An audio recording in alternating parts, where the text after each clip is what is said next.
I can't believe how stupid this is. I'm so sorry. It does work logistically for us to do this one first. It just is painful. Yes, and it feels like we're gonna do this like machete order thing, because as soon as we say it 3, I'm like, well, we should do Ghost Protocol next as like shot and chaser. As in, I've been shot and I need something to cure me after this. I will say, at least starting with this one means it's all up here from here.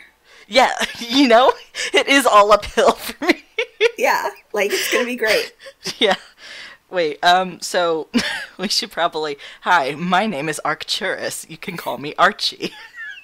My name is Punct, aka Enteropunct. Or Doctor. Like, whatever you want, basically.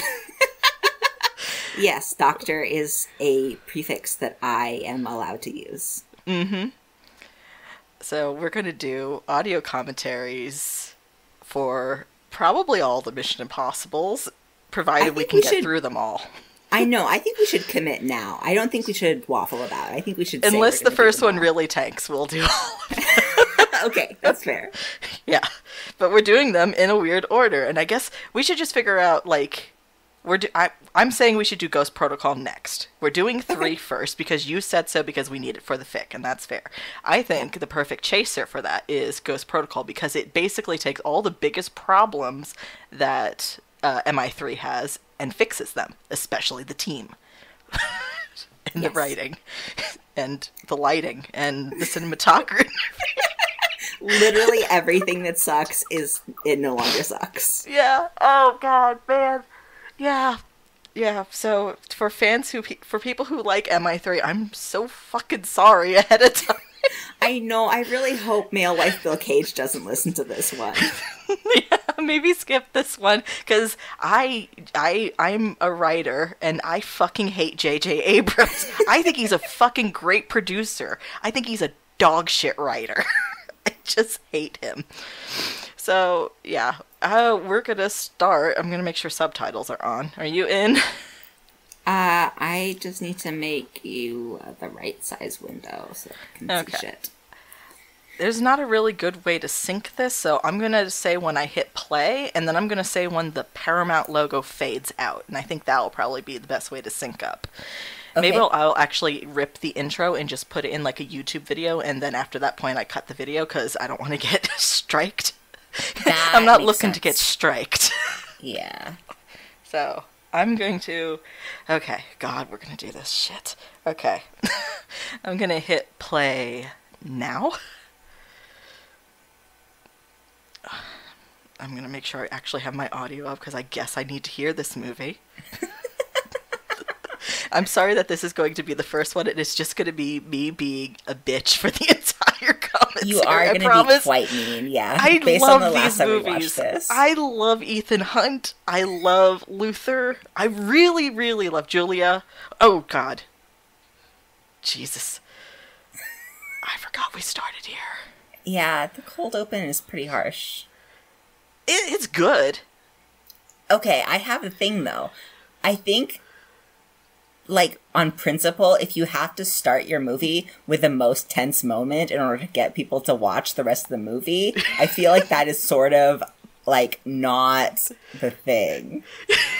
Right, and we already are starting with, what is the rabbit's foot? And, like, we're never gonna know. Sorry, spoilers. Yeah, but this is pretty much spoilers all the way through.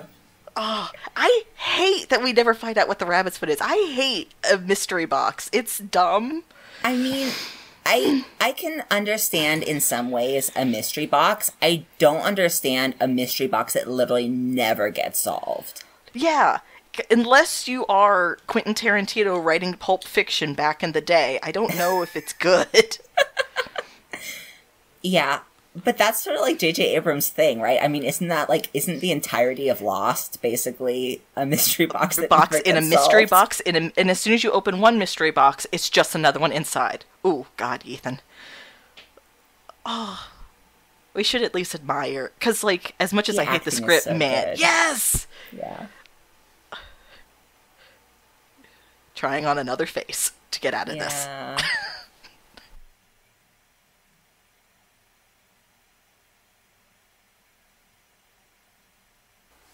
That was a bit mean. It was not super great. Yeah, he was having a rough day, and this movie tries to make him Jack Bauer. Yeah, it does.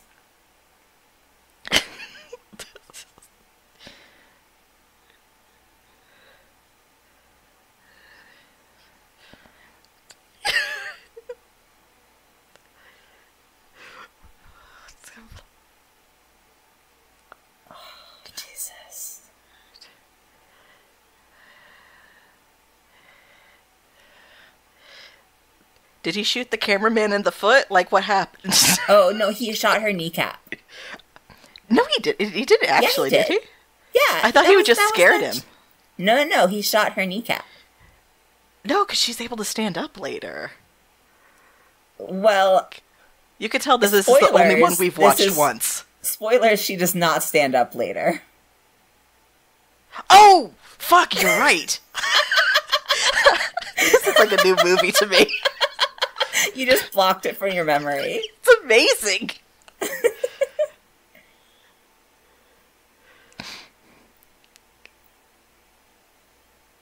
Would someone give the cameraman a jacket? Because he's shaking. Yeah. Aww. Oh, there we go. There's an intro.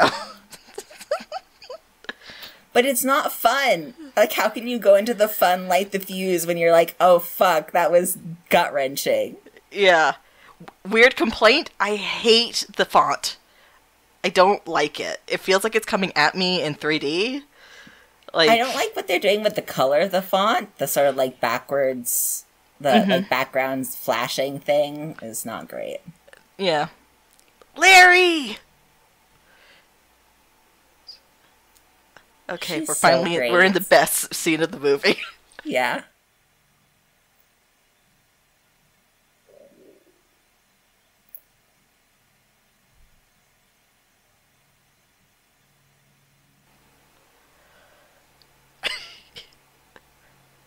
I love that this very small thing does come back to bite him in the ass. That is pretty good. It's so sweet that he's like, I'm doing well, right? Please pat me on the head. I'm being normal and I'm having fun. He's not used to being mask off. Mm-hmm. Sweet boy.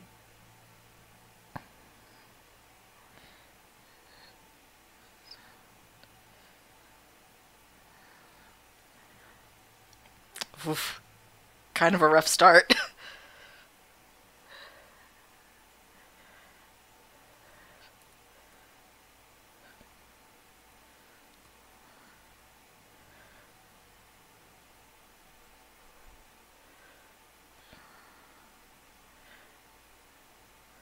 Oh my god, can you imagine if Ethan had a child? That would be... I'm literally just like, I'm trying to figure out, is that the best idea or the worst idea? And I don't know. I think it's the worst. I think it would... Oh wait, I love this Would give him... Oh god.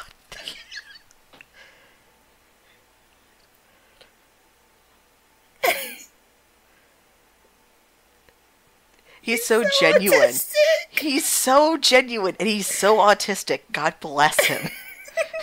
Anyway, what were you saying? I think having a kid would give him a heart attack at all times. Yeah, I think it would be like the ultimate weakness, even more so than Julia. Mm-hmm. Like, I cannot imagine that wouldn't have just endless horrible repercussions. Yeah.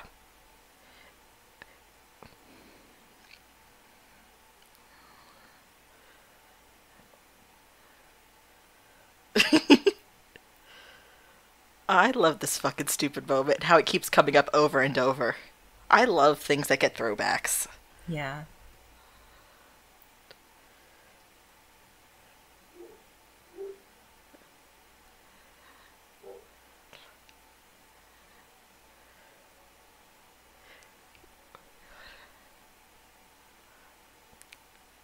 Honey, you were across the room.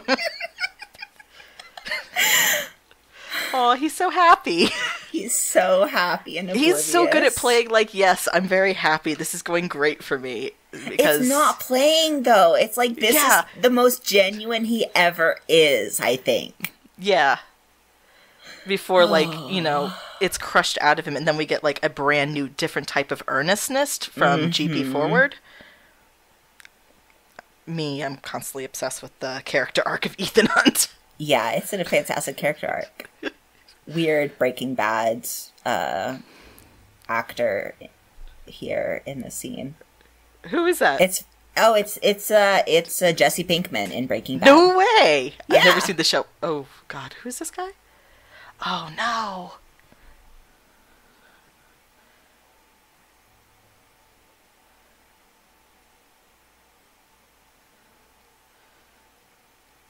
I mean, honeymoon, right? Mexico.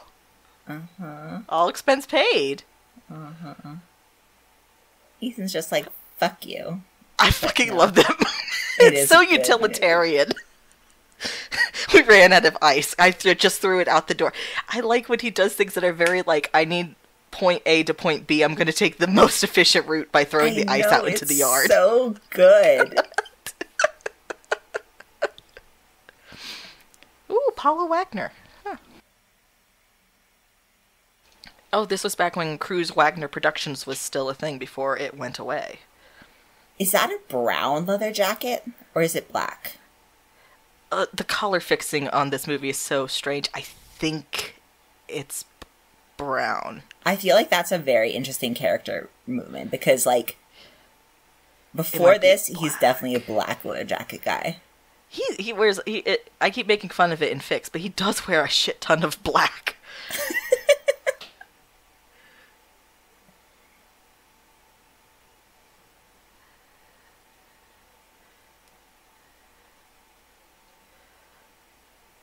Who is this guy? Do we know him from anything?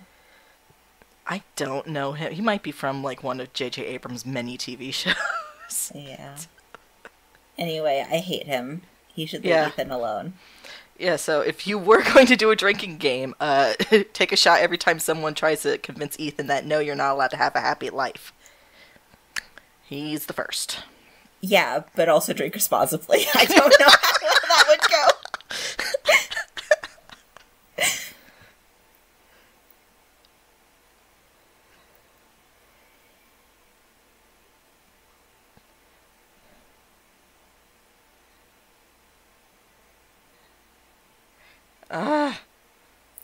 Wait, here's the only good shot in the movie.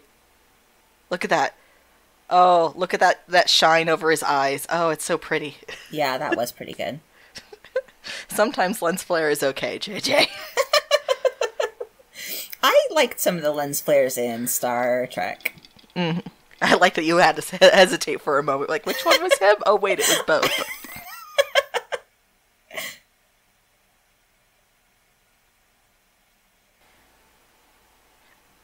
I still can't believe they got Philip Seymour Hoffman for this, and they didn't give him any backstory or any motivation. Yeah. Honestly, I think they had to get him because he's the only one who could do anything with right. Yeah. Mm-hmm. Nodding. Yeah. Yep.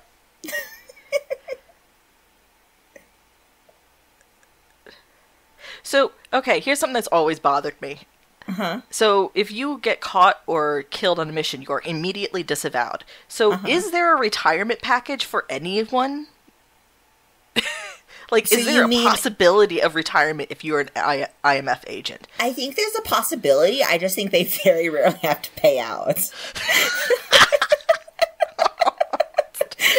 But, like, no matter what, if you screw up at any point, you don't exist. So I think they must have some sort of, like, on paper job. Like, doesn't he technically in this movie work for, like, the Department of Transportation of Virginia or something like that? I believe because I think they imply that the IMF is underneath the Department of Transportation. That's why he says he's from the DOT. And also because he's a savant for traffic patterns. Yeah. But so I think that is, I mean, he probably has a lot of different covers, obviously, but I think he probably has at least a couple consistent ones that allow him. Like, I joked about Ethan Hunt has never filled out a tax return, but probably logistically he has somehow. You gotta, he, like... Maybe IMF does that for him. Maybe they've got accountants. That has to be part of the service. I'm not sure Ethan knows how to fill out a form. He's autistic enough. He'd do that thing that Christian Bale did in that one post about making himself into the kind of guy who reads tax forms. So Ethan goes to a mission where he has to dance at a ballroom. It's like, okay, I'm just going to be a kind of person who would have done that growing up. I'm now suddenly a rich kid who took ballroom dancing lessons. I'm good to go. Okay, this one's definitely brown.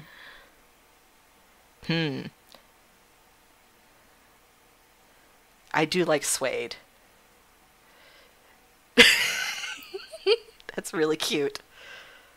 Oh, he calls him baby.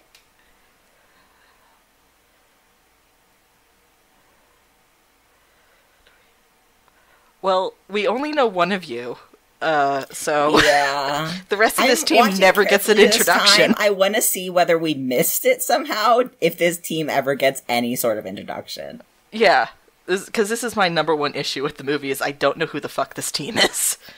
And then terrible things happen to them, and I have no, like, incentive to care. Yeah. And while I'm complaining, why does this look like a fucking TV episode, JJ? Yeah.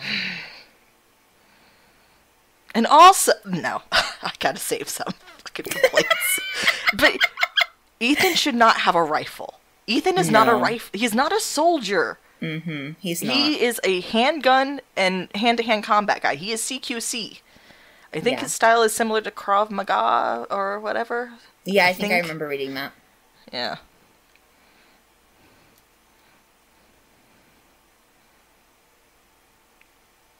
What the? I don't remember him. Oh my god, no.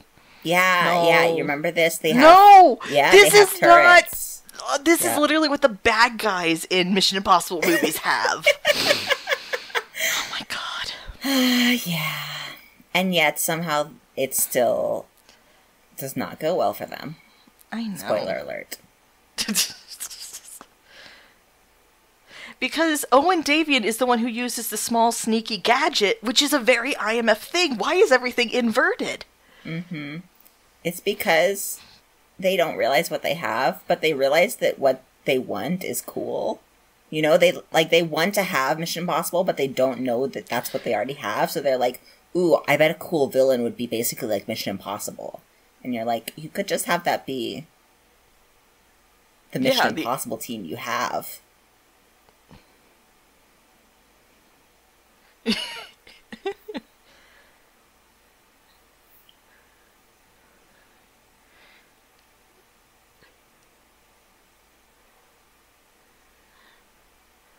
Yeah, right.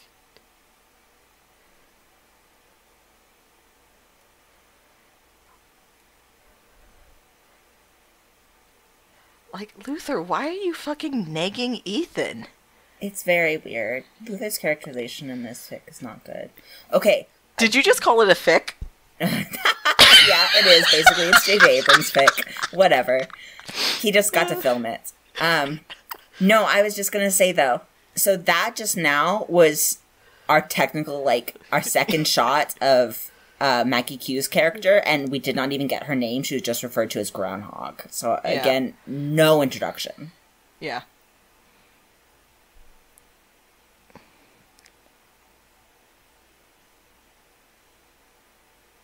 Creepy, don't touch her hair. Mm-hmm. I definitely know him from somewhere. He's on a lot of TV shows.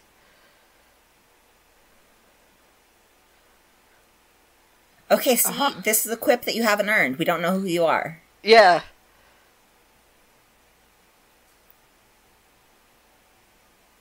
Still only the second stupidest glasses. In the Why Mission Impossible is he series. dressed like a Splinter Cell? He's not a Splinter Cell. Why does nobody understand Ethan Hunt like I do? You know what just occurred to me? How much fucking collateral damage is there right now? Oh my god, I know, right? Like, do they know for sure that every single person in this building is, like, evil? What the fuck? Like, this could be a place, like, people work. Yeah.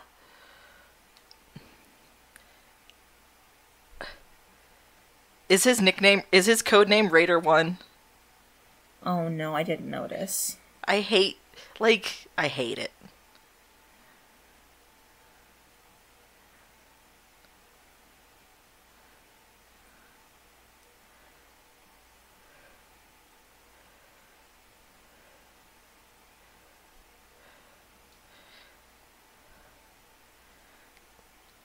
Oh God, nope, nope, nope. Yeah, no shit. Yep, we've all seen Pulp Fiction. Ah! Oh, see, I was thinking of the Firefly episode. Firefly episode that someone got stabbed in the heart? Yeah, the one, what was it? Where they're, like, trapped in and have lost power or whatever. Oh, shit. Okay, yes. Yeah, mm-hmm. Yeah. Okay, she's running. We know she can run. Oh, God. That's pretty cool. Oh, those two laptops were the laptops that they referenced later that we get to see Benji around. Oh! Oh, God, don't remind me of Benji's first scene. I know, Benji's first scene is not good, but I do like that there is at least some narrative consistency if you're really, really, really, like, paying very careful attention. We're committed on this one, or at least you are. I'm just trying to contain when I complain about specific things. Hey, this guy's alive. That's really surprising. Mm-hmm.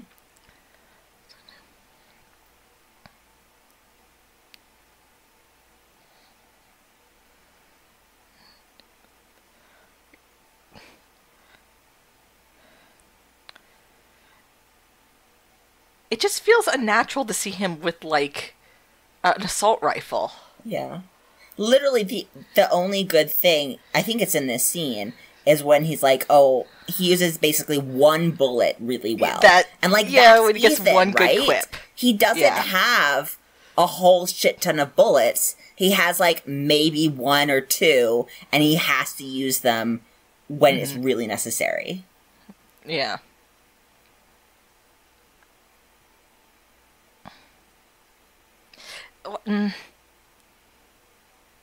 I do like that she's calling the shots. Yeah. But the fact that the whole scene is, like, built around we're doing a SWAT thing. Yeah, that's not great. That's messed up. It's she okay, has Benji the can cargo. fix it. Yeah, apparently Benji can fix anything. Mm-hmm. Including our hearts. Not in his first scene, but in his second scene, yeah, pretty much. Yeah, it's like, okay, much. Bring it home. His second scene basically fixes what's good about this movie.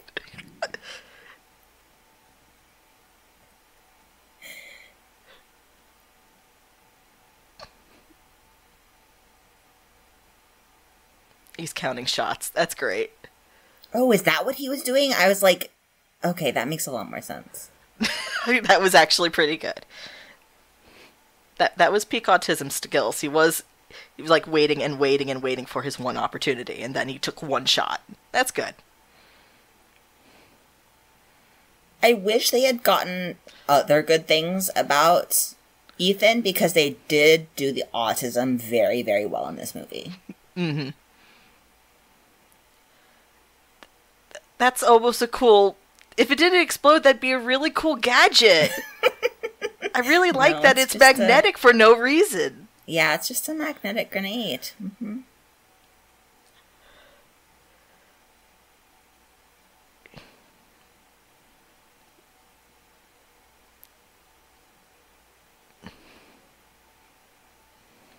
It's also so unlike IMF for them not to have something cool where they'll be able to just, like, drop into the vehicle. Like, holding on to the top of this bad truck. This is not IMF. We have so many notes. This scene is pretty bad because it's basically a SWAT team and it's not great. Yeah. Oh, the next scene is also not great because you can't fucking see it.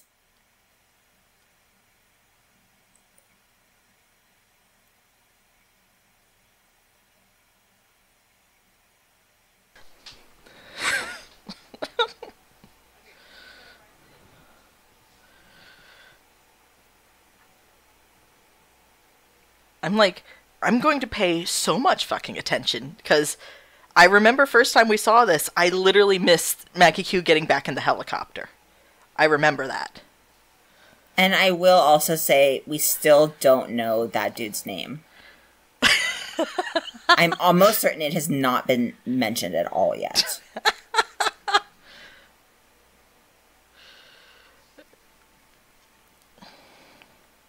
Oh, wait, shit, we might have missed it, actually. Maybe it was in the debrief. Yeah, that's the only time, but they don't say the name. They don't? Not yet, at least. Now it's a game. We have to wait and see how long it takes for them to mention these characters' fucking names. But if they mentioned it in the, like, little camera debrief, then we fucked up. No. They don't say, oh, wait, maybe they did. But that doesn't count. That doesn't count. We want people to actually speak to each other. Mm-hmm. That's what we're doing. This is our Bechdel test. Oh, God. I hate this thing. This thing is horrific. Also, well, okay, remind me about that when we get to a later point, because that's a super big spoiler. But now I'm interested about implications for Ethan Hunt's brain later on. On top of everything else, it's probably not fabulous. No, well, yeah, I stand by that thing that he is basically a late career football player at this point. Mm-hmm.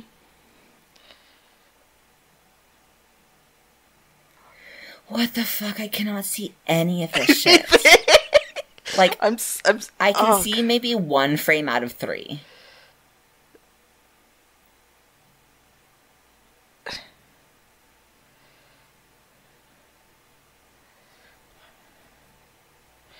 That's definitely how it always works, and you should definitely do it that way. Just don't worry about it. It's like an on and off switch for the body, right? That's what defibs are. Then, we got a name! Hell yeah. I'm so happy. Oh, I was too busy noticing that she fell out of the helicopter. Oh no, the sheep! JJ, not the sheep! I don't like that the sheep are there. Okay. It was just completely unremarkable. That was why we didn't notice it the first time.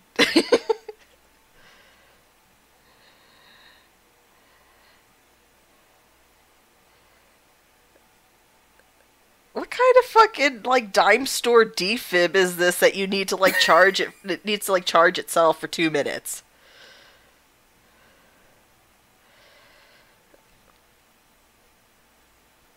Why are we... Okay. I can't just keep asking why we're doing things. I feel like it's valid, though. Like, why are you swerving that way? Oh, God.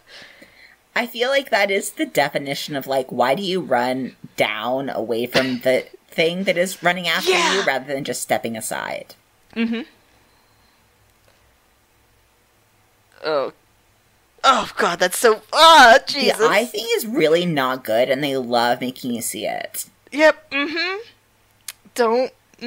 yep. I'm glad that we probably won't have the video showing for people listening to this.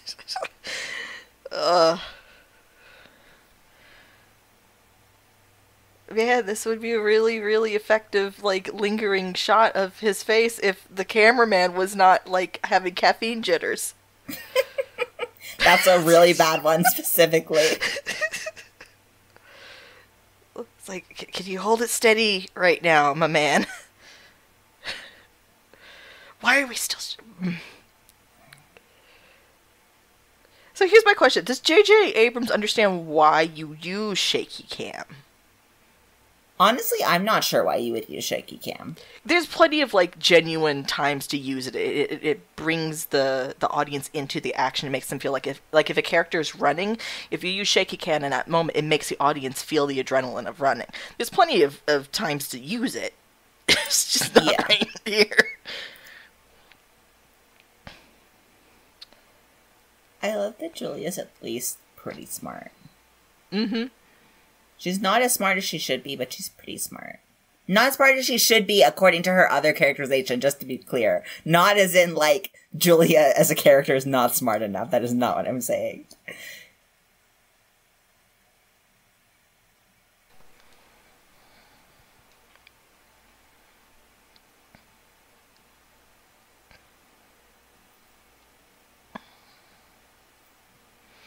Oh no.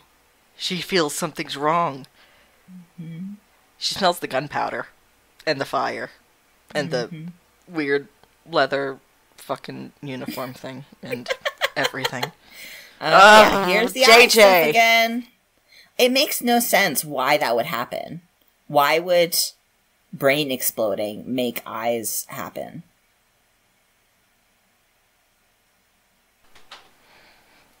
Yeah, it definitely does feel like a TV show. Yeah.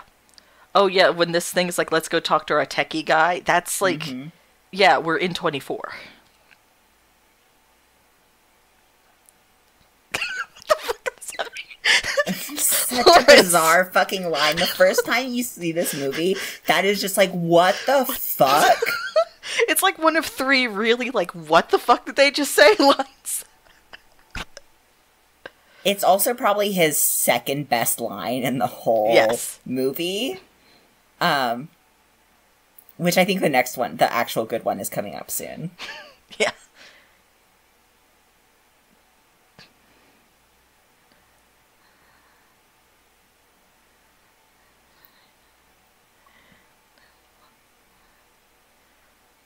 Well, yeah.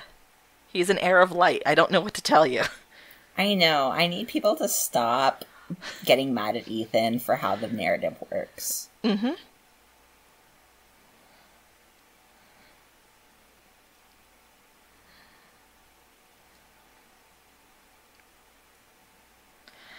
This is... It's not intelligence. That's not what IMF is about. It's not?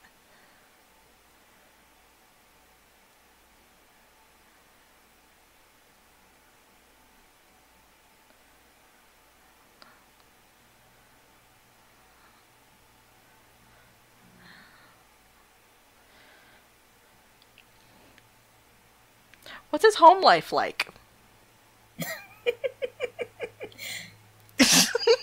I fucking hate that I like that. Oh, Wells, not Ellison. Fuck off, JJ.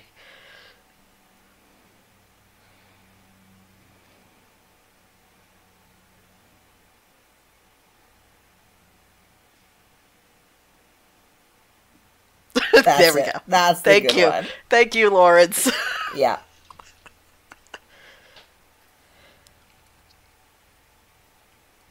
It's actually very good.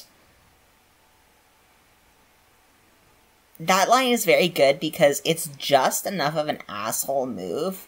Like, it's just enough of an asshole line that you're like, fuck, maybe this guy's a bad guy. But it's also, like, funny enough that you're like, man, maybe he's just really funny. Yeah. I mean, he's Larry Fishburne. He's made of charisma. When they made him, they just took a chunk of charisma and carved it. Oh my god, I love the... I'm sorry, I love the... Yeah, the sunglasses and the faded and the... Yes, this is how you make an IMF agent.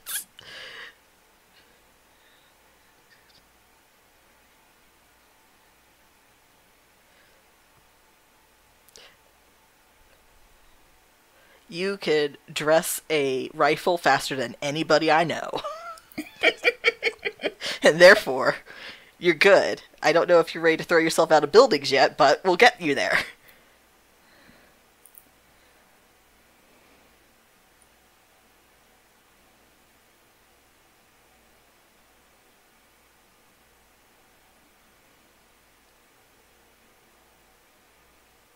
So does that mean, according to Julia, his name is Kelvin, or is this just another one of his many aliases? It's another one of his aliases, and I think it's a JJ Abrams, like, recurring thing, because I remember that his Star Trek universe is called the Kelvinverse. That's the Kelvin timeline. Yeah, because that's the name of the ship that gets destroyed. Yeah, it's just one of those things he puts in it. Puts in everything. Brad Bird does the same thing in Ghost Protocol with specific numbers and sequences. Huh. Oh no, you know what's in this scene.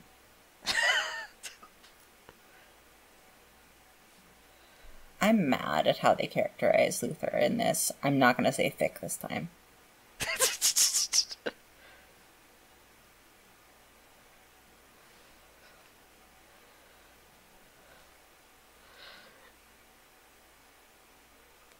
Look at this asexual man. No!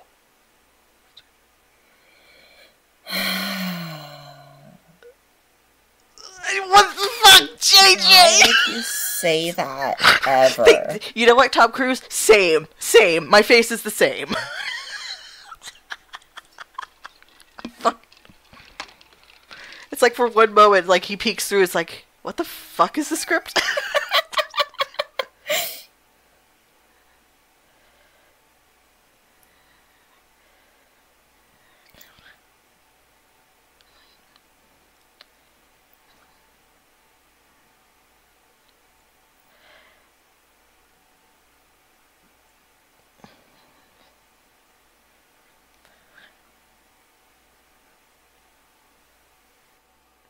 Before you were super traumatized? Yeah, that's really interesting. We have no insight into what into what he was like before MI1. It's just a fascinating little conundrum. Yeah. Sorry, look at how young Simon Pegg is! Yeah, he's a baby.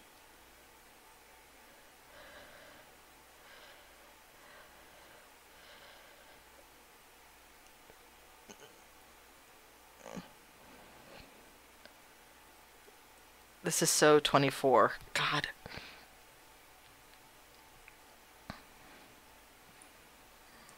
Oh, God.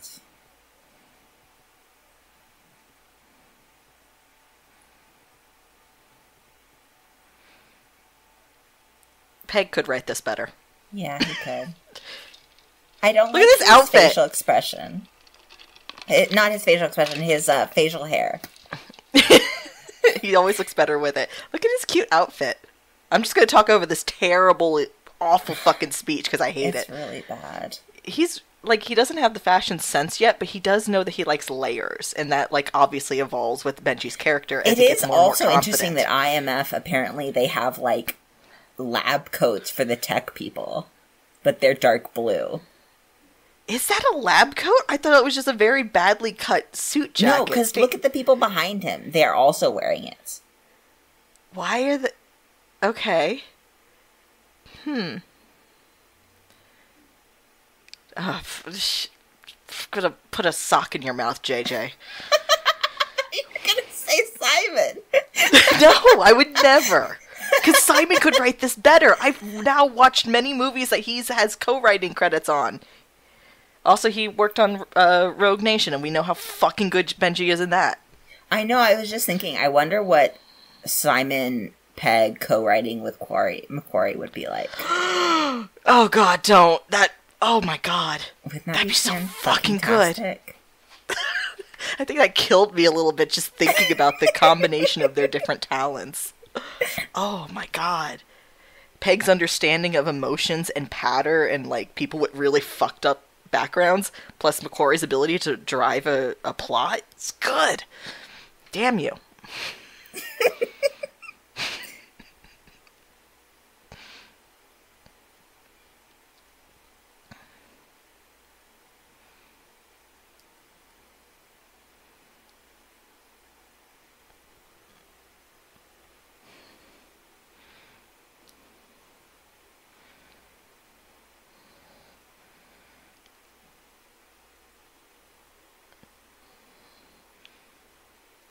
Well, it's a 3-letter organization that has abused him for 10 years now, so he's not super hyped to talk about it. Yeah.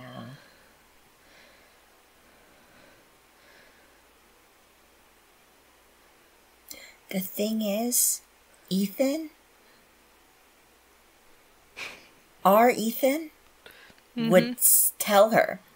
He would tell her. I keep thinking about the thing that I said the first time we watched this scene, which is that the problem is that JJ Abrams does not respect women as much as Ethan Hunt does. Yeah. Oh yeah. 100%. Oh, man. Because this doesn't make sense. Like, bruh. It's just a dodge. It's another fucking mystery box. It's a mystery box of a relationship. It's an unsexy bondage mask.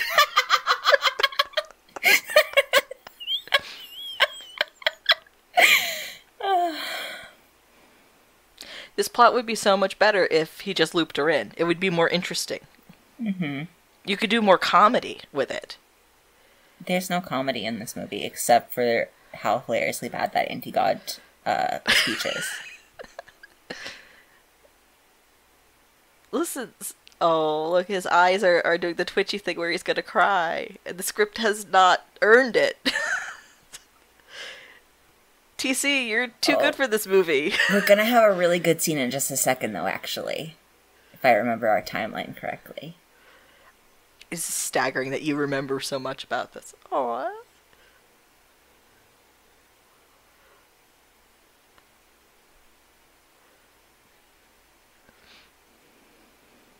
Oh, yes! I love this. Okay, this is one thing that I have a very big beef with the Light the Fuse folks about. They said that this movie was too romantic. And I'm like, are you fucking kidding me? That's the only good thing about this movie. Yeah, like, I'm sorry. Julia saves this fucking movie. This would be a truly, truly dog shit movie without Michelle Monaghan. Whatever she was paid, it was not so enough. Cute. How could they say that? This is literally the turning point of his character. I know. They are a bit like straight white men about it. I hate this movie, but I know it's the most important for, like, the pivot. Also, do you think that's his real middle name?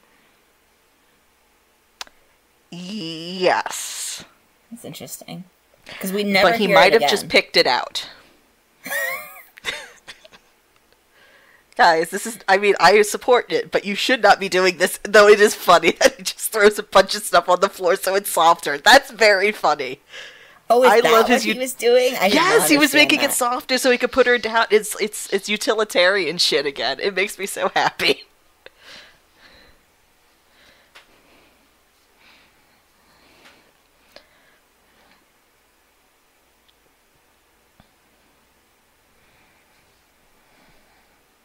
Yeah, the more I think about it, I'm pretty sure these people got introduced in the camera.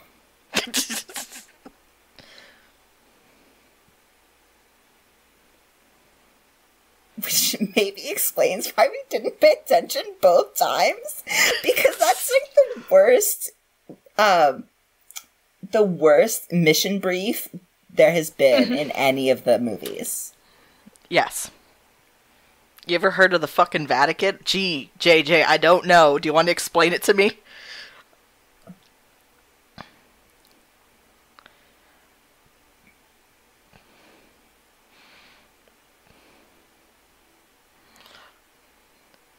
We should have a list of all the languages Ethan Hunt speaks.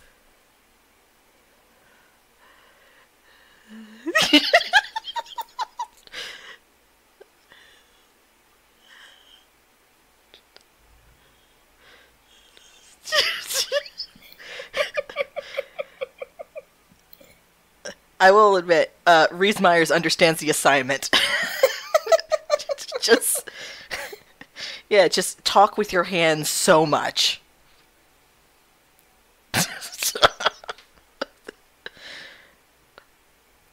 Oh, God. Punct, I don't know if I can do this again. I hate the scene so much. Yep. Though I do like this slight remix of the Mission Impossible theme. It is kind of cute. And they do nothing with it. See, the thing that I like about this scene is the very practical effects that would not make any sense. I just like them on principle.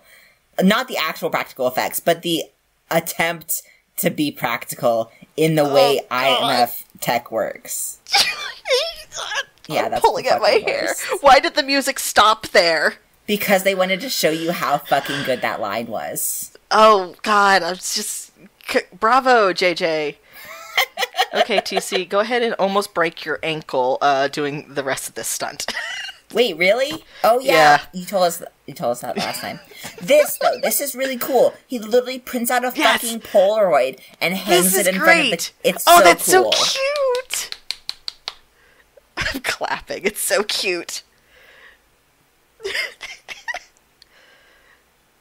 But I feel like it would fit way better in a different context. Like, I feel like that is the kind of shit he should be using when, like, he's been completely disavowed and he's gotten, like, nothing on him. He should be doing that. Oh, that'd be really good. Yeah. Right? But this is, like, the full IMF thing, and they're giving him, like, a little mini Polaroid. Like, really?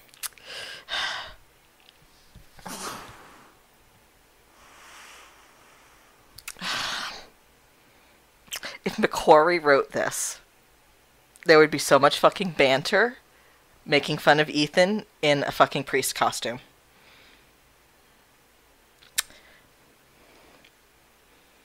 Okay. So, this was also something that they talked about in the Light the Fuse podcast. Okay. Luther is the scuba guy.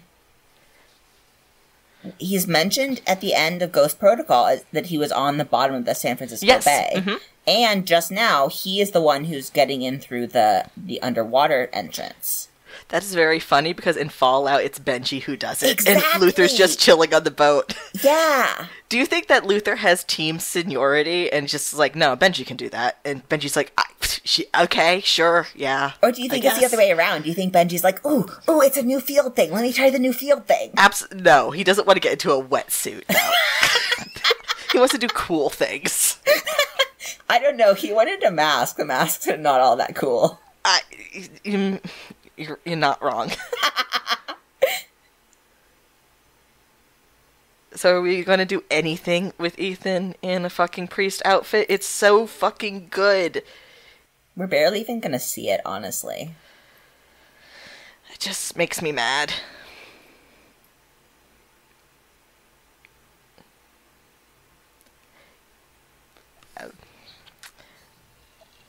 Alpha, huh?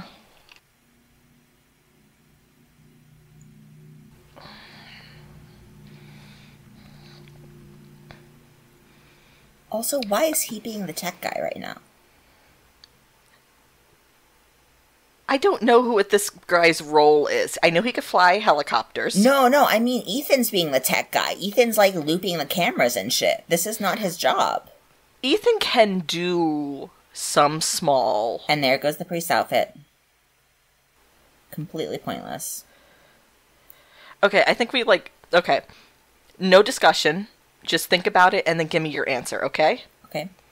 Ethan, alpha, beta, or omega? Omega. Okay, omega. All right. No discussion, just because they call him alpha in this. Wait, what? Do you also think omega? Yes. Okay. Of course. Obviously. And that's the car that Maggie Q accidentally rear-ended another expensive car with. Whoopsie daisy. Yeah, good for her. Is that a cross? Of course it fucking is. Oh my god. Okay. I'll give them credit for that. The cross is like a little, like, detector thing. God, they're destroying some fucking... They are. Wall. Yeah.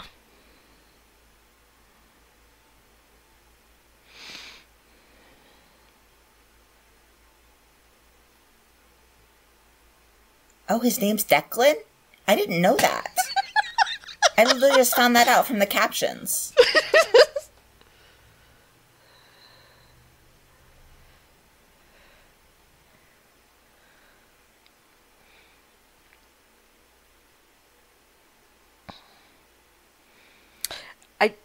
See, yeah, that wasn't pattern. explained at I would all. put some banter. I want some...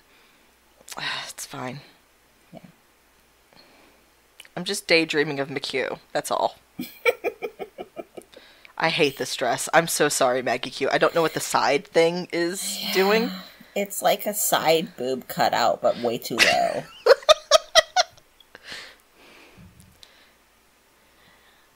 Also, is this his second outfit change just in this con.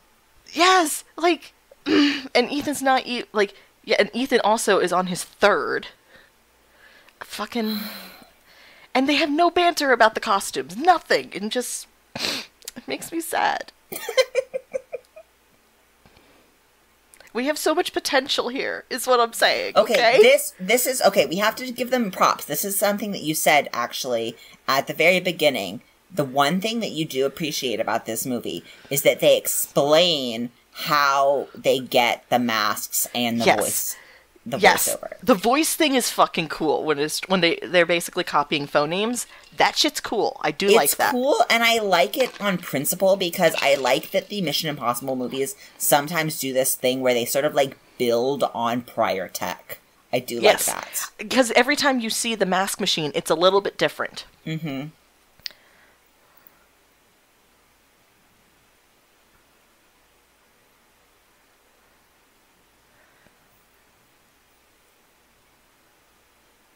Oh, come on. He's thinking, who the fuck are you? Yeah, like, we have not heard your name out loud yet. I don't fucking care about your opinion, bro.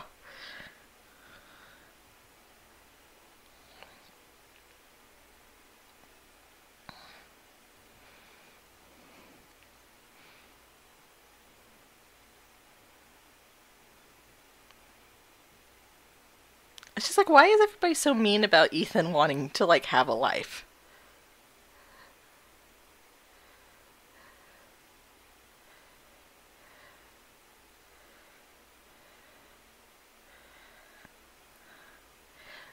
"23 is very specific, Luther. What happened, bro? Yeah. Like, do you want to talk about it?" Yeah.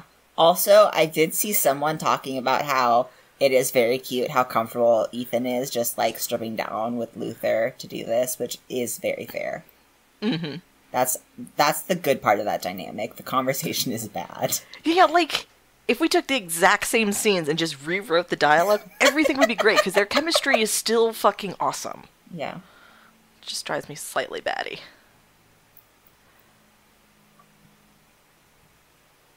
Now I want to know how you would rewrite Davian.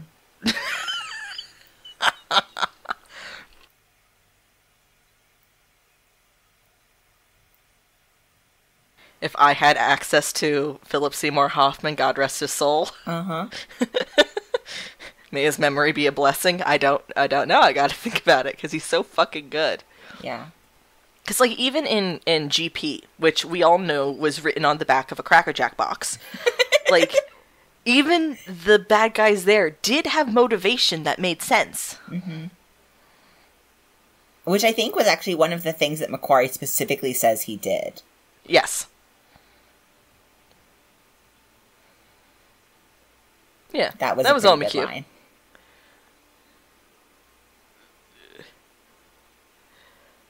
Also, I love that implies that he needs to be gay.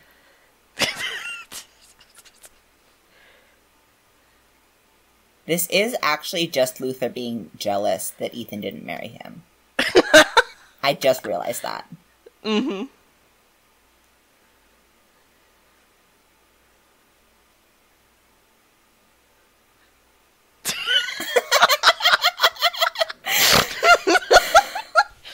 How did they do what should have been a completely wonderfully homoerotic scene, but instead it felt like Luther was negging him the whole time?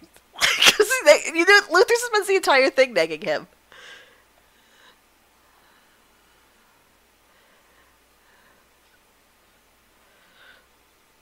You're such a fucking bitch. He is such a douchebag.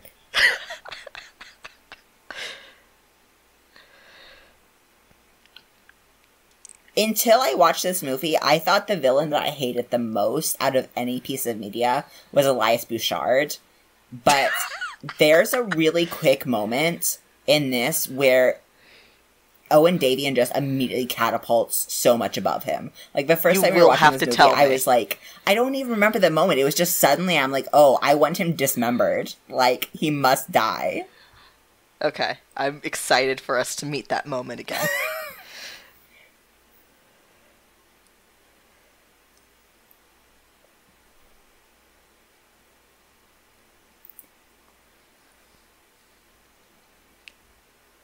It's just,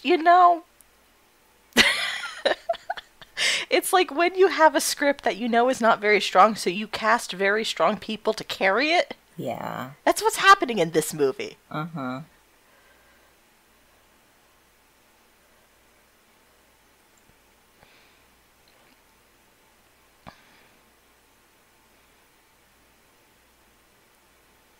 That is an ugly briefcase, my guy. Hideous, yeah. Though I did think he was going to do like a Two Cathedrals moment where you put out the cigarette on the floor in... That was also... That's also the second only good shot in this movie. Yeah.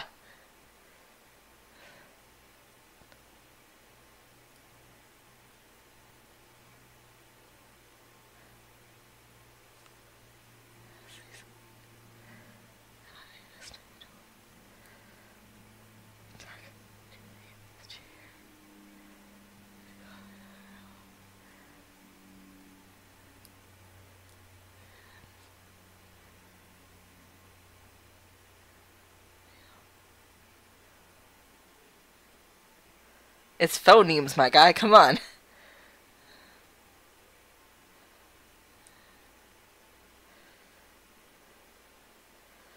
Not even in a funny way. His codename should be Omega because he's the one who fucking finishes all these goddamn missions.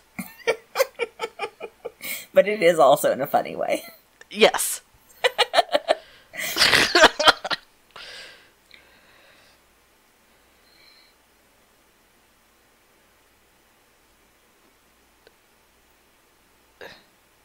Oh, that's so many seconds. I'm gonna die.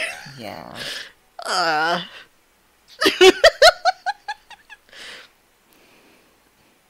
No, Ethan, pick up the cigarette, have a drag, breathe it out slowly like a badass, and then you'll have the 30 seconds. Ethan is way better at yes, thinking on his feet than this. Mm-hmm.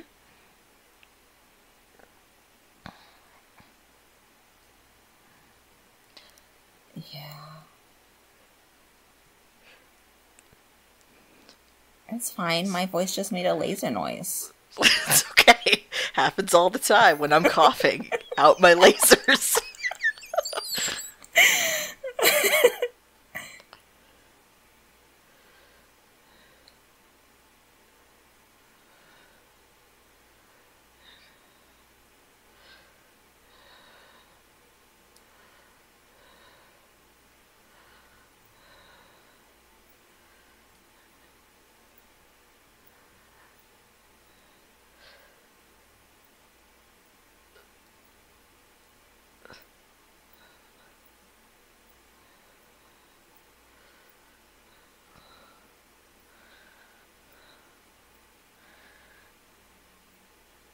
I love how they added the translator bit in there specifically to cover up how very unconvincing that entire conversation was. Like, it becomes funny because there's the translator, but otherwise it's like, that's just bad spy work, Ethan. And also, like, you can't convince me that Ethan doesn't know Cantonese, but that's fine.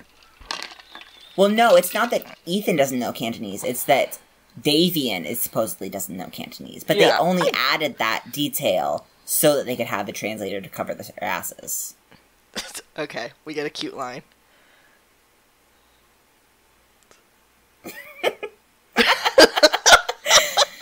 I don't know if that one was scripted. That really does feel like a little bit of improv, and it's cute. That is cute, yeah.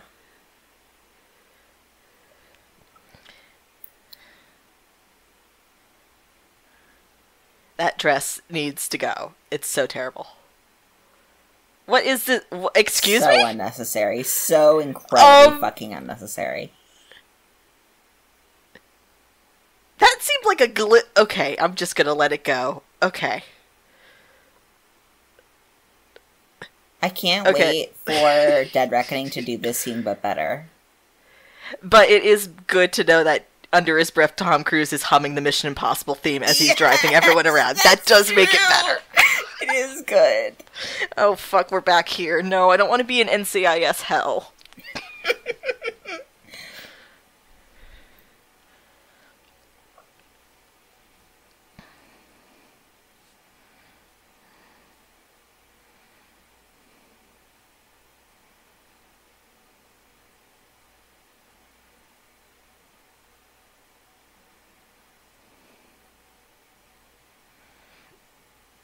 He's gonna kill you with a salad fork one day. Later.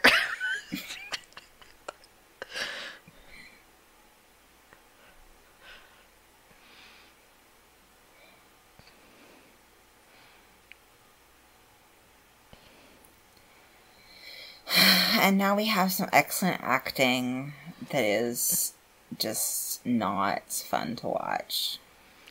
Yeah.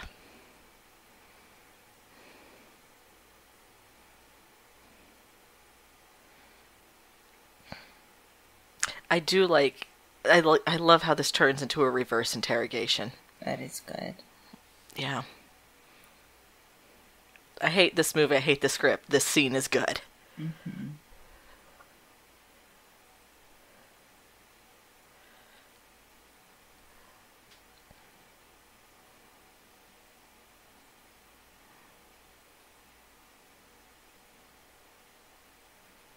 This is the moment.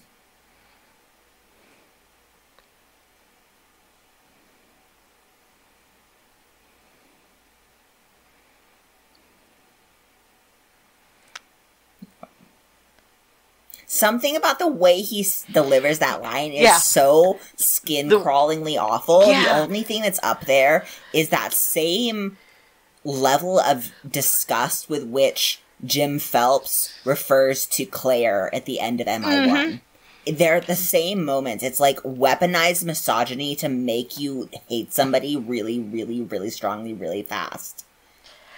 And also one of the things that I, the Duck Podcast, point out is like the way he delivers the line is like he's so tired of himself. He's so sick of his own shit, but he also knows that this is what he's going to do. Uh-huh. It's not like he enjoys it. He's just like, yeah, I'm the bad guy. It's the only thing I have. Yeah. And I suck. Yeah. So, do you know how you would rewrite him yet? I don't know how I would fix this guy.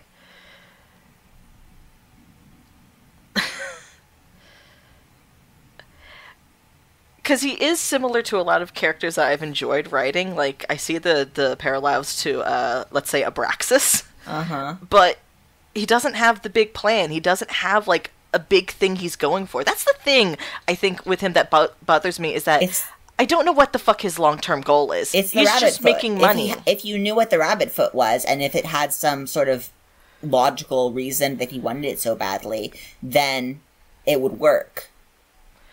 Yeah, and that's if he wants it for himself. I assume he just wants to sell the fucking thing. I think they say that he's going to sell it. Well, yeah, but that just because that's what he supposedly does doesn't mean that would have to be the way you'd rewrite it. True.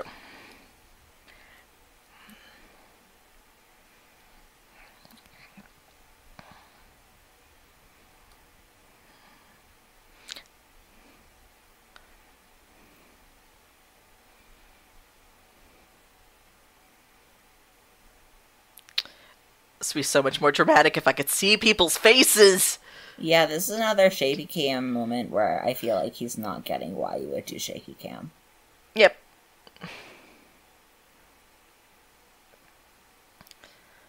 Oh.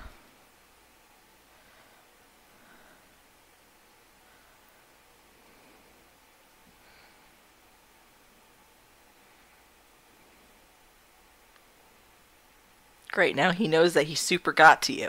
I mean, it's fine. Ethan tries not to kill people, except in this movie. But that's the thing. I feel like Ethan would not react that way unless he's like MI2 era of just like so deep in his dumbness that he's actually like sublimated his brain.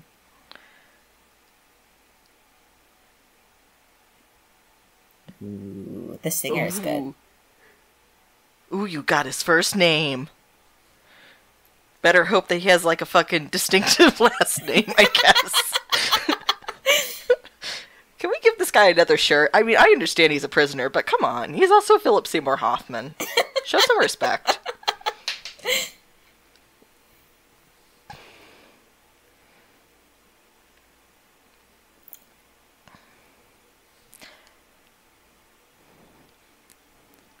And I see what you mean, like, this is very dumb of Ethan, but this is the movie where we reach the turn before the McQuarrie trilogy.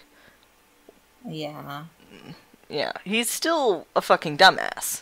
But the thing is, he wasn't a dumbass in MI1. No, but he was also... Okay, we didn't see him at his best in MI1. That was nothing but like a fucking trauma conga line the entire time. I think that there's something... If you're getting into Ethan Hunt's storyline, you have to get into the fact that he demonstratively gets dumber for 2 movies. Like, that just has to be something you contend with. I'm sorry. Well, this is his shooty gun time phase. I know, this is the thing. We'll get into it when we watch MI2. I have a whole thesis. It's fine. Oh, Jesus.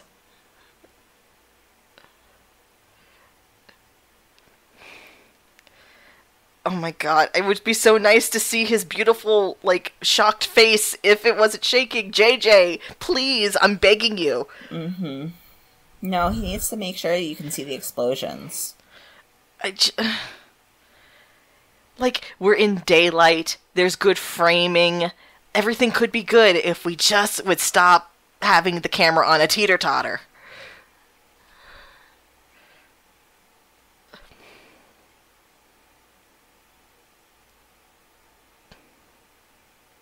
Also, fewer cuts. We need fewer cuts. Linger on a shot, JJ. Yeah, seriously. That was why that one shot of the camera earlier was good. It lingered. And the one where we get a actual long shot is the best moment in the movie, because it's Tom running. Yep.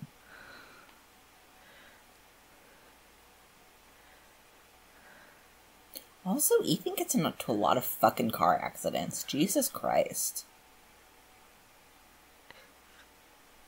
Luckily, it's never under his own name, or else he'd have shit insurance premiums. Oh my god, could you imagine the insurance policy? Wait, in every state, you legally have to have an insurance plan to have a driver's license. Does Ethan Hunt have a valid driver's license? Under Ethan Hunt? I don't think so. This is the reason why every time he gets into a car accident, he has to change his name. He needs a new license, or else his points would go through the roof. Yeah, they're confused as to why this man who's like 45 years old doesn't have any history on his car record. He's a great driver. Just, you know, situations sometimes happen. roads are not great.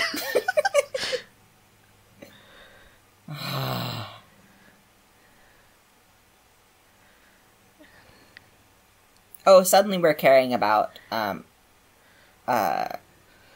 collateral damage when we haven't the whole movie. In civilians, yeah. Yeah. Speaking of which, that just reminds me, the car exploding in the Vatican? How many fucking people were hurt in that? There are so many other ways they could have done it. Like, just drive it into a fucking river. That's what he always does. Mm-hmm. He gets better with age.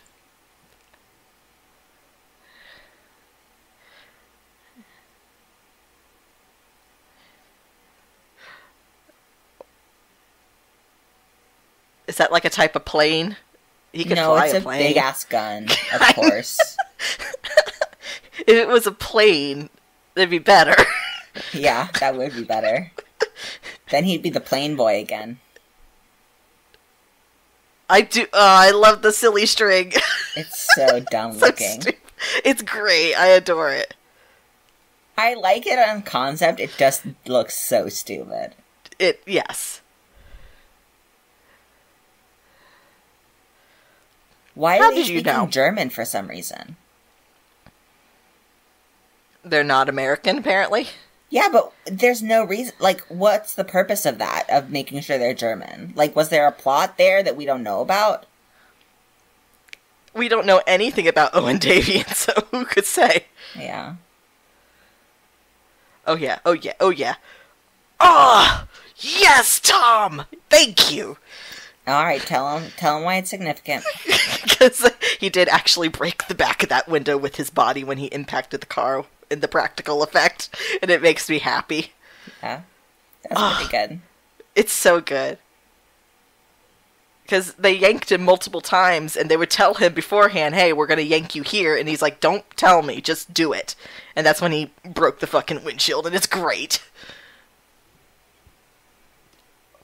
It might be the only good stunt in this movie. Yeah, I was just thinking, well... Do we consider the awesome running sequence a stunt? Yes, and also I think we need to reassess when we see the fulcrum? The fulcrum, yeah. Well, we'll see if we can see it this time. That's very much possibly it. Maybe I'll turn up the brightness on my monitor for a bit. Oh my god, it's so loud. There's just so much happening. I'm just, like, tired. Oh my god. Really? Seriously? He's gonna need so many tetanus shots. Do you think Benji just keeps, like, tetanus shots in, like, his go bag for whenever Ethan does something stupid? Amount of time, right? You don't have to get a tetanus shot, like, every time. I'm pretty sure, like, if you puncture yourself on some fucking metal, you should probably get one just for safety. I thought it was like a vaccine. Like, you had to get it, like, every year, every, like, 5 years or whatever. I always heard that you have to get it after you get punctured by a metal thing, so... Oh, baby, you're so bad at that. Maybe you shouldn't have fucking long-range guns. You poor dumb baby. And maybe you shouldn't have been so stupid in the plane to let him know that he got to you. Yeah. Hi, Aaron Paul. I can't unsee it now.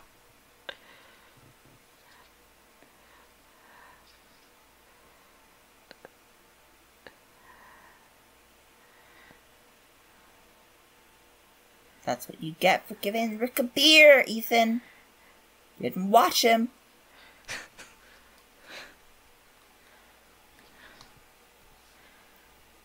Oh, fuck. Yeah. Hey, so how the fuck did he figure out who Ethan is?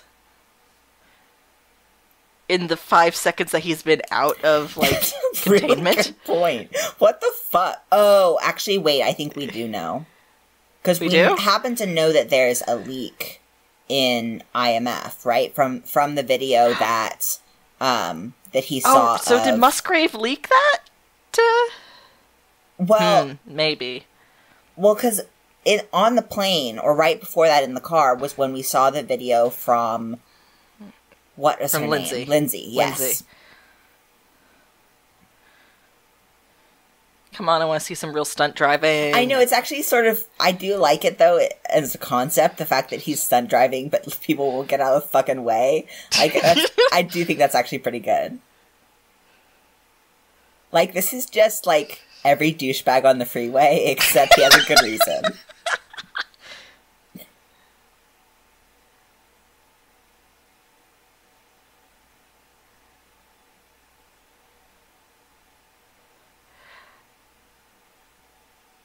It's a contact sedative.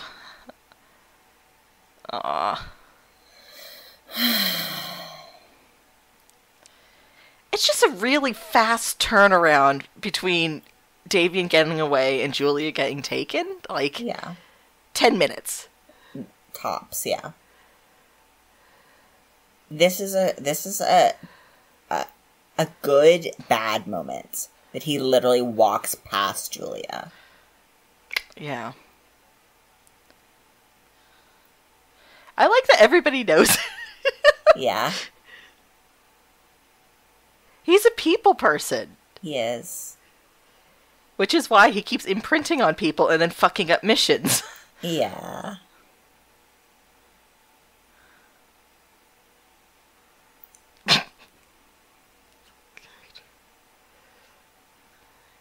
God, I hate how fucking right that is. Yeah. It's why I hate that moment in the in the plane so much, because I don't want Ethan to have done something that Davian could say that about. Yeah. Mm-hmm.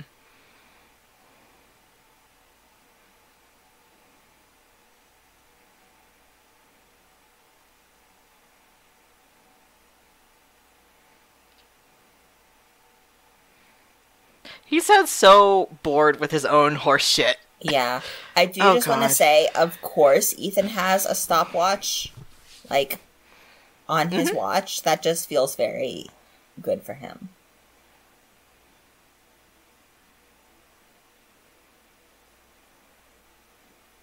Another thing I hate about this movie is it spends so much time in America, and like, no, this isn't how this works. This isn't an American film. It's jet setting. It's going to different locations. I'm sorry, that's so funny. It is pretty funny, yeah. You're just like, okay, what do? I'm gonna run, obviously. Nobody can outrun me. I'm glad this is the only running scene in the movie, though, because that would be very disappointing.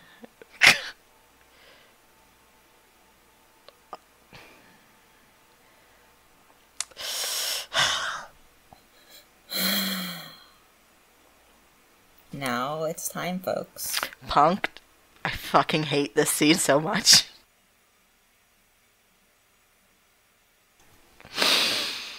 Flames on the side of my face. Why is he in a muzzle? Why is he in an unsexy bondage mask?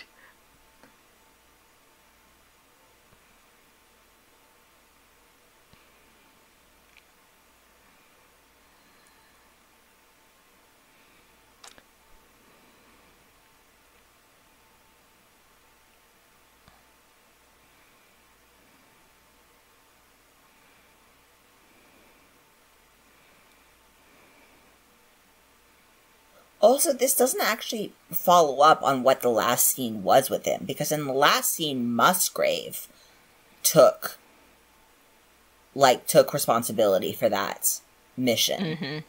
So why is he mad at Ethan now?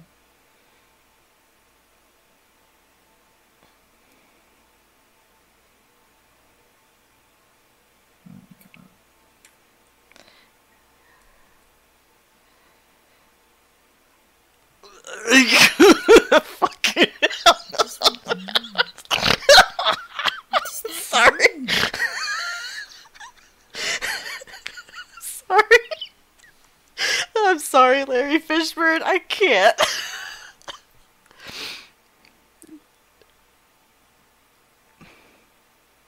Did you pick out this fucking unsexy bondage mask? No, he did. I hate this.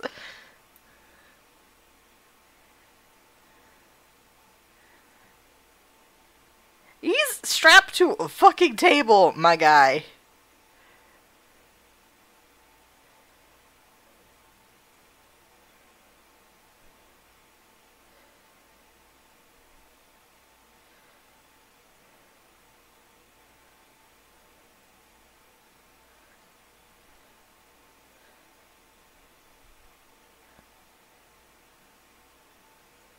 It's really good that Ethan is not missing the 10% to 50% that you actually missed when you're lip reading. Look, he's just that good, apparently. Yeah. Superhuman lip reading. So there's literally... I was paying attention to this, I swear, besides when I was laughing my ass off at the really stupid line. There is no reason for him to be in a muzzle except that the movie will fall apart if he can say anything in this scene. Well, okay, I will say they've done it sort of logically in the sense that there are two, on a meta level, obviously they have to have him in an unsexy bondage because it would ruin the movie, but also on an in-character level, Musgrave has to have him in a muzzle, or else because if he says anything, he'll ruin everything. Yeah, so it's I still say that's a meta level. No, because it's like. So did he go to Larry Fishburne? He's like, "Listen, we captured Hunt, but I need him wearing this." He's so smart and evil that he's going to talk us into letting him go unless we put this unsexy muzzle on him. And then Larry Fishburne is like, "Where did you get this unsexy muzzle?" Don't worry about it. No, Larry Fishburne's like, no, that seems exactly the amount of convincing and charming that Ethan Hunt is. The only way to stop him is this unsexy bondage mask.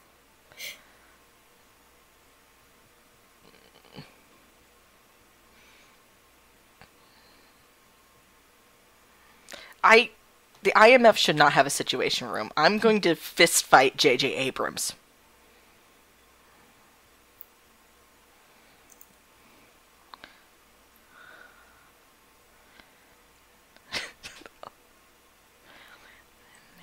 Oh, he couldn't have done that with Davian, though. No way.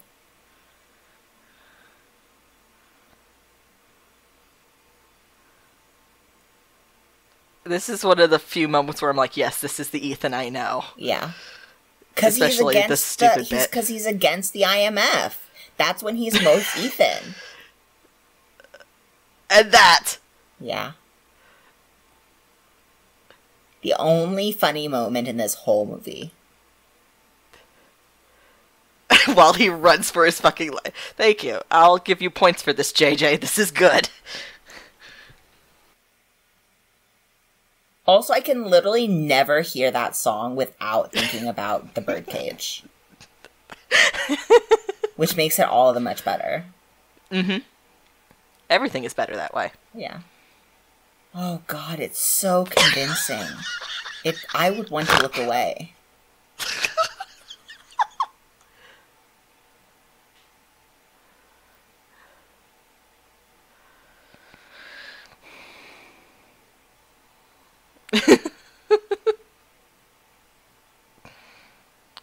I like when he's doing, like, improv and acting to get through things and not using an assault rifle. Mm-hmm. It just makes me happy.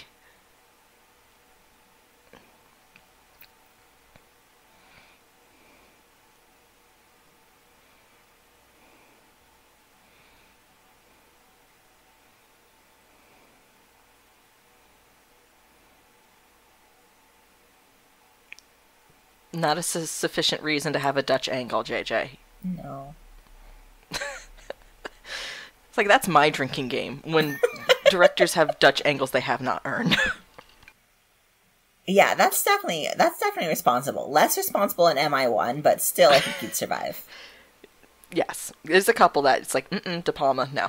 You had the really good ones in the aquarium, but otherwise, no. Lockpicking. Oh yeah, you're right. Lockpicking. Mm-hmm.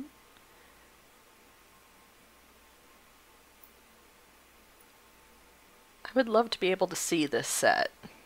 I think that'd be fun if I could see the set. Yeah, it looks like it was probably a cool set. Mm-hmm. Some set designer worked really, really hard and then watched this movie back and was like, all right. I'm pissed now. The lighting guys hated me. I get it.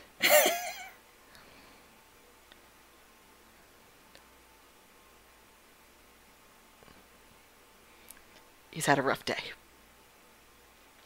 Look, your whole team is here. The whole team we don't know except for Luther. Still, no one has said his name, I'm pretty damn sure.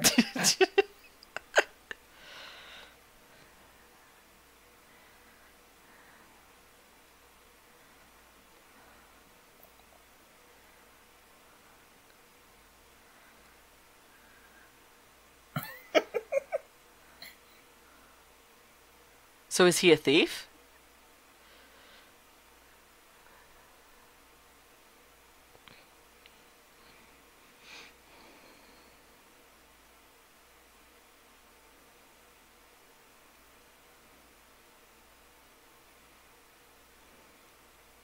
Shut up.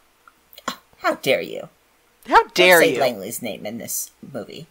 Don't besmirch Langley.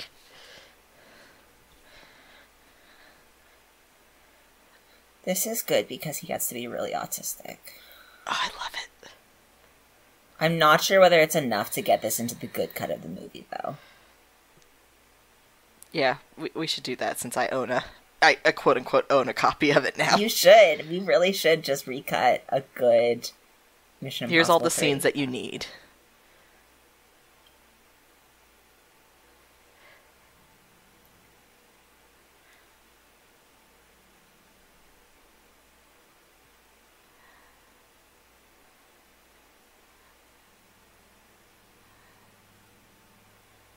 Is he doing physics right now? on the... Are those the equations that he's writing? He's doing fucking physics. I'm love him so so happy. much. I love him. This is the best scene in the movie. Except I don't actually agree that he would be doing physics. I feel like he does not know the physics. He just knows, the way his body works.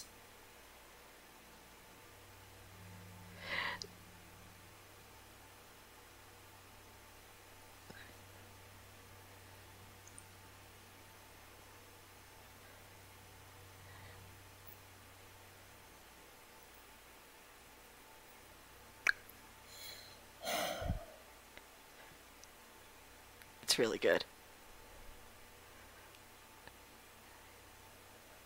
TC, you are too good for this script, baby. Yeah.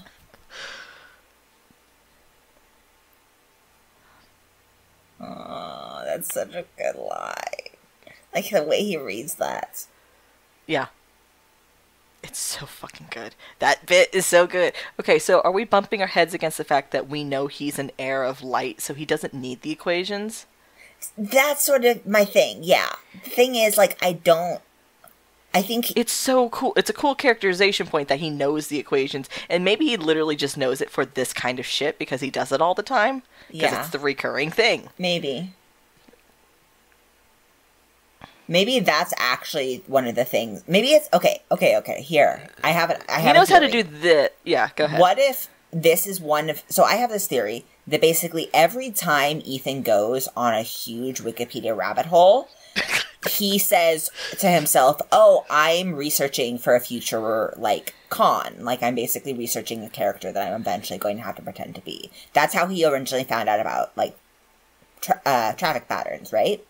Uh-huh. I think at one point he was like, I'm definitely going to, at some point, have to impersonate a physics person. I'm just going to have to learn physics now.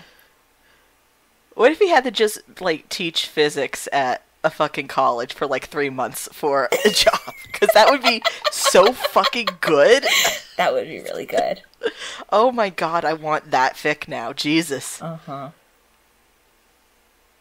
And it would be like that scene in the, the Indiana Jones movies where people are, like, blinking and they have, like, Hi, Mr. Hunt written on their eyelids. That would be really, really, really good. We could write that fic, but let's put a pin in that. Oh god, this is so stupid. I love this. Like, no tea, no shade. I love this, how fucking stupid this is. Yeah. We're just gonna fucking... Also, that's a seriously high-powered fucking, like, baseball shooter, whatever those are called. I would love to have actual translations of what the fuck they're saying, because, like, man, what the fuck they saying? Sure, Jonathan Rhys Myers. His name's Declan, says the subtitles. When you were in the movie theater, you didn't have subtitles.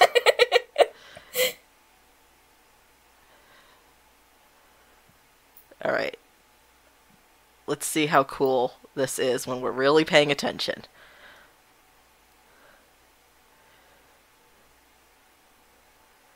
Except I do know it was green screened, so it's not real. Oh, seriously? Ethan. Well, then fuck yeah, that. this is great. This is not practical. Then it doesn't count as a good stunt anyway. Like, he's still jumping off a thing, but it's not this. It's like a couple stories instead.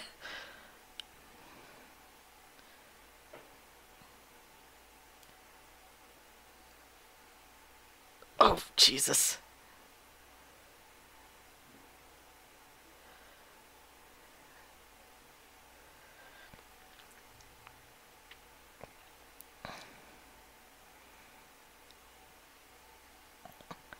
This bit's real now.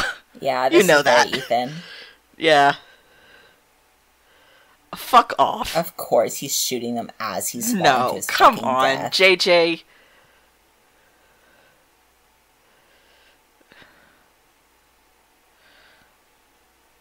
Need those sticky gloves again. Yeah, sticky gloves would work. I love his little, okay. I love the way his voice breaks when he says he made it. Unfortunately, I love Ethan Hunt. Yeah. It's unfortunate when you're watching this movie. Otherwise, it's not unfortunate. Yeah, and then it's a treat. Yeah. A treat and a treasure.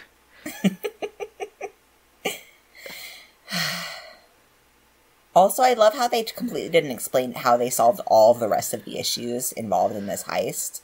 They were just I genuinely love that. I think it's fucking funny.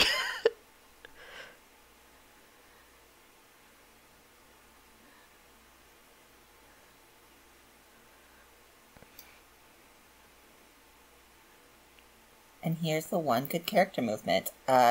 What time is this in the movie that we get this one good character moment? Hour and a half. An hour and a half into this 2-hour movie. Woo!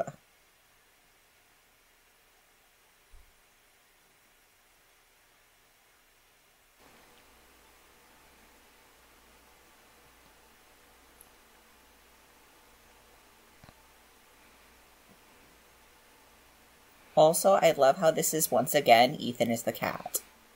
Mm-hmm.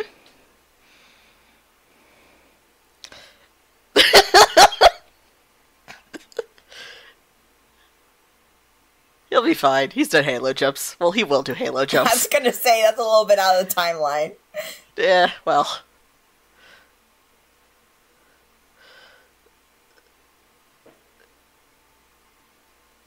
I hate this fucking camera shake. Yeah, can't see fucking anything of the quick cuts and the lighting and everything. Oh. Admittedly, this bit's cute. But why would he not unclip himself? How would that not be the first thing he would do? I don't have an answer for that. Yeah. Again, we're at Discount Ethan here. Discount Ethan, yeah.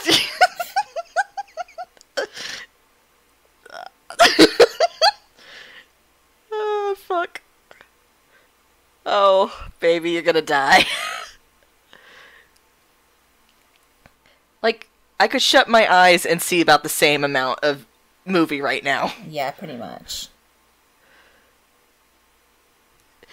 JJ, pull the camera back so I can appreciate... Whatever, it's fine. It's fine. It's fine. It's literally the moment I would enjoy the most, but sure, have a stupid close-up. Okay. The thing is, you know how people complain about how movies these days are all about sort of like, you can't know anything until the moment you're in the movie theater, right? Like, spoilers are the most important thing. JJ Abrams thinks that's about every shot. You can't know what's going to happen until it's happening. You gotta feel the movie. You have to feel it in your bones. That's what the shaky cam is for. Exactly. You can't know that there's a truck coming at him until he knows that there's a truck coming at him.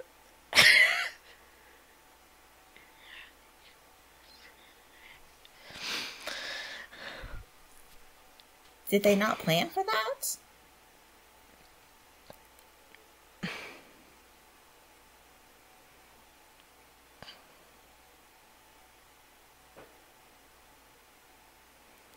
I hope you got reception. Oh, right. I forgot this bit. How is that possible? How is it possible in as population dense an area as this that he doesn't have signal? Maybe he forgot to change his SIM card when he changed countries. He can't think of every damn thing, Punct. He can't think of very much things right now. He's not at his best, I think we can agree. The way they're turning this into a high action sequence is so funny. Oh shit, we gotta drive really good so Ethan can get a fucking phone signal.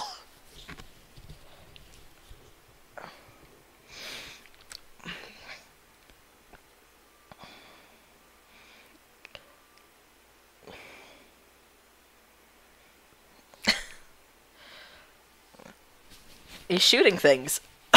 That's so dumb. I love it. Okay. See, this is slightly more Ethan. Yes, he's shooting things, but only in a very stupid way. Yes. And with a handgun. Yes. See, that's his power. There's literally a Fallout perk for that. Not that Fallout, by the way. The other Fallout. The good Fallout. Yeah, the one New you're Vegas. obsessed with. Yes. You're such a bitch.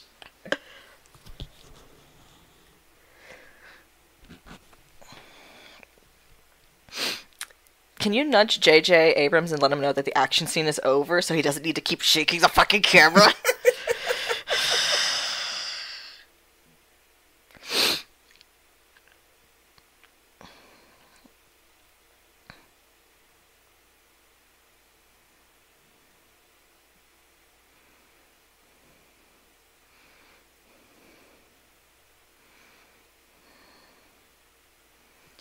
We don't have an army. We're the IMF. That's the point.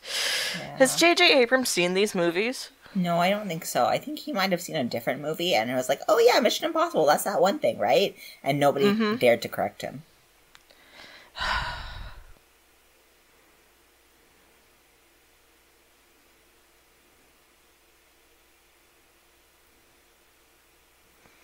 He's gonna kill you with a salad fork. And you'll deserve it because you suck. And you have ugly bondage gear. Dock for your bad bondage gear. I mean, remember the thought experiment of like, what if you had this exact same movie, but it was directed by Brian Fuller? Yeah, that would be incredible.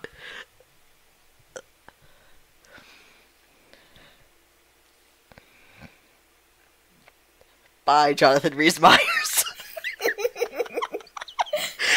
Has he really not had his name said at this point? Did we miss it? He hasn't.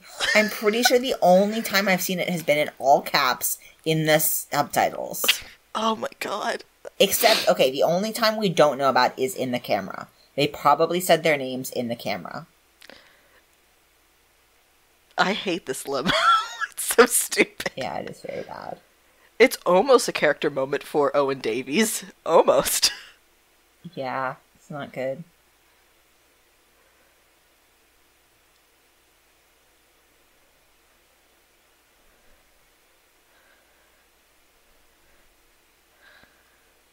This guy is also interesting. I feel like you could have done something with this guy because we have a history of interesting side guys, right? Like from Fabian in the first movie to like all the side guys are really interesting.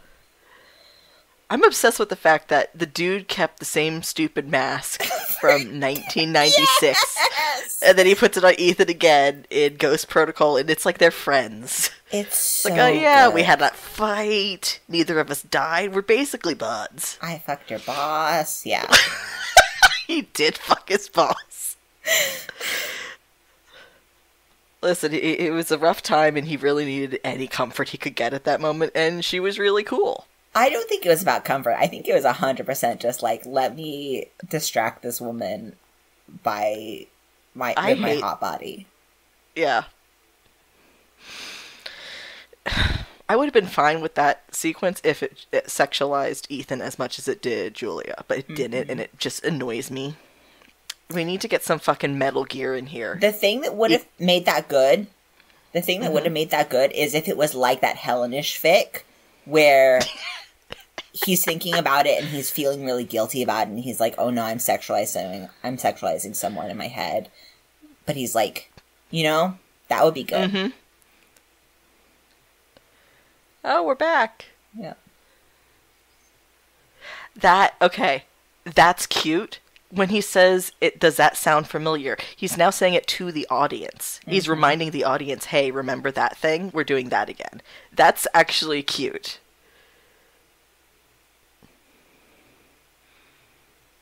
I like shit like that. There's a lot of that in Edge of Tomorrow, a well-written movie. Yeah.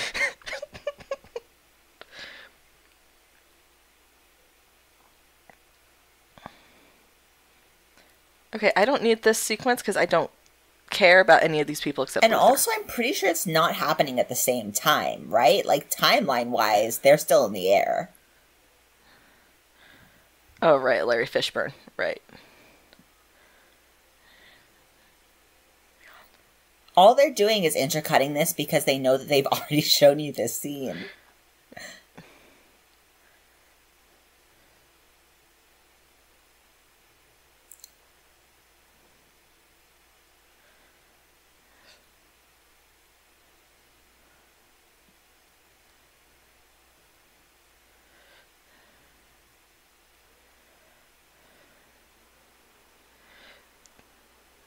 My guy.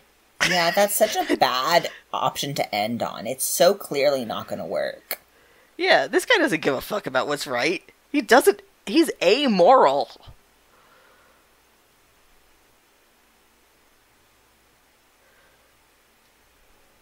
God, that's good acting.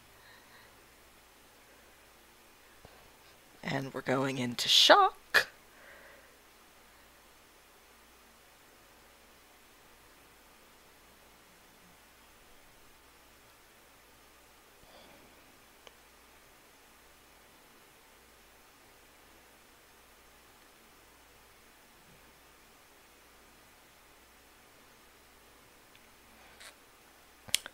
Hey, is this the kind of bondage scenario you like, dude? Because, I don't know.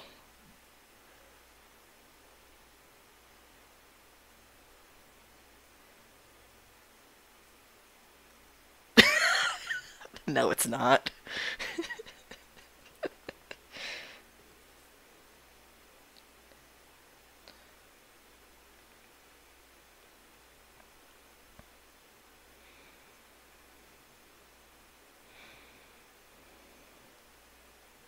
You're talking to a man who is literally in shock right now, my guy.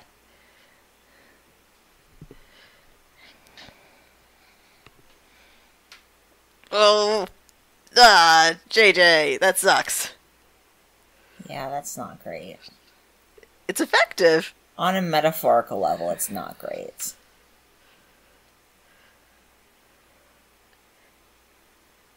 How?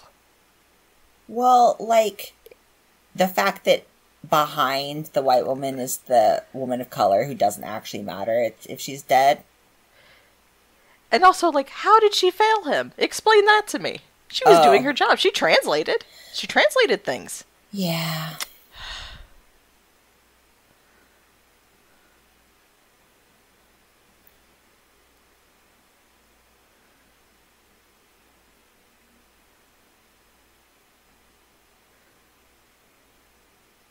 He's not very good at interrogation.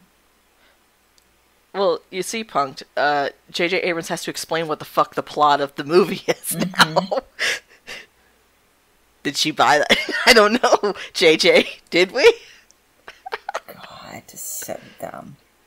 I hate writing like this. I could feel the strain of the writing trying to, like, make everything loop. What it needs some line like Lawrence Fishburne going, "Can you stop with the rhetorical questions?" Like, something to lampshade how obvious that writing is. Oh, that would have been great. Ethan saying something like that. See, we could fix this. I don't wanna, because fuck this movie, but we could fix it. We could run a clinic on this. Same script. Brian Fuller directs, so it's sexy. And we'll doctor the script. It's fine. Yeah. We'll pull a Ghost Protocol on it. Did you know that JJ Abrams was not the first pick for this movie? Yes, I do. There were so many other people. Many other directors. Yeah. Mm-hmm. Although and they were finally like, oh, fuck. I think JJ Abrams was always the producer. I think he was the person who was trying to find other people to do this movie. And then he was just like, I guess I'll do it. The story I heard is... Yeah, the story I heard is that TC, like, just sat down and watched an entire first season of Alias and went, okay, fuck, we'll get this guy. Fuck it, we need to film, or else Paramount is going to kill us. That's true, but I do remember... Maybe this is the film where JJ Abrams takes over, because I'm pretty sure he is a producer for all of the rest of them, right? Yes, but this is kind of at the start of Bad Robot. This is also, if I'm right, this is his first feature film. Because he was a big TV... Yes, I'm 90% sure. It was definitely his first big feature film. Huh. Sorry, what the fuck are we talking about? Yeah, we're not paying attention.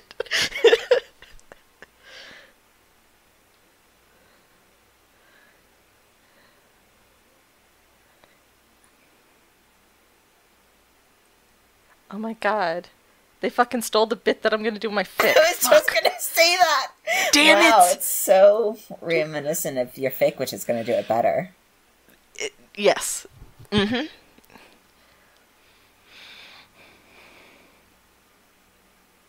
This is Ethan. This is fucking yes. Ethan. From that moment that Julia gets shot, we get Ethan back from, like, JJ Abrams' grasp. Yes.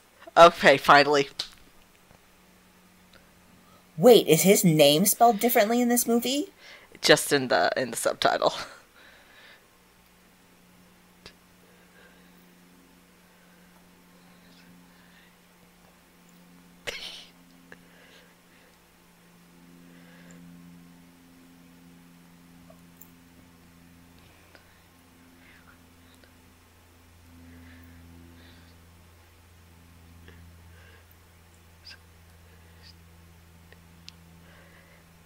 Except not that much, does he? Nope, he wants to be a field agent.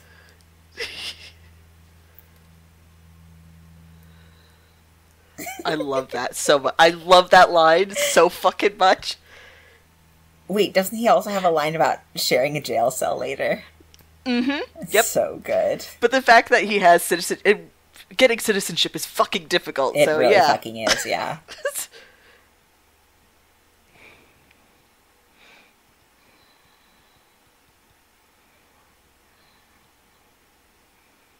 It's just like, I love how much he has a crush on Ethan.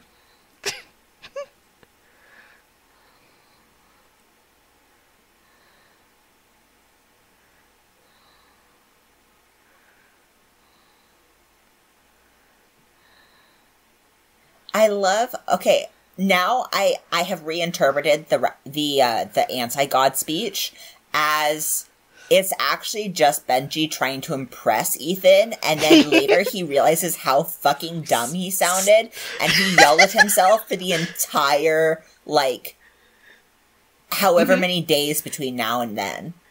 Like, what was he supposed to do? This hot guy showed up and was, like, really intent on him and staring into his eyes. What was he supposed to do? Nobody is at their best. Yes. Give us a fucking good shot.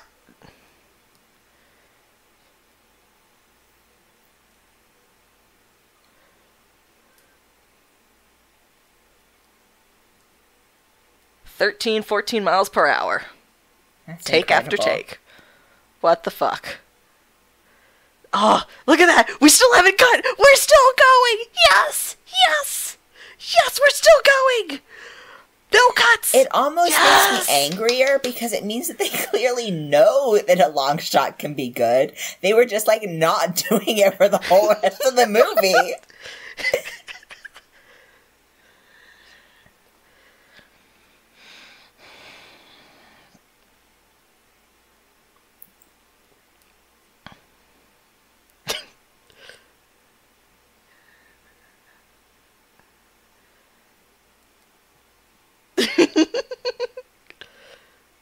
I love that foreshadowing of that moment. I am literally flashing back to Fallout.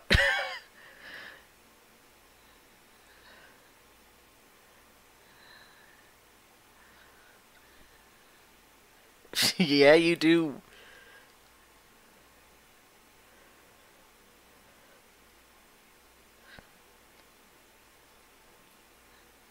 Somewhere in the back of his mind, he's like, yeah, I just adopted that guy. Yep. He's part of the crew. Mm-hmm.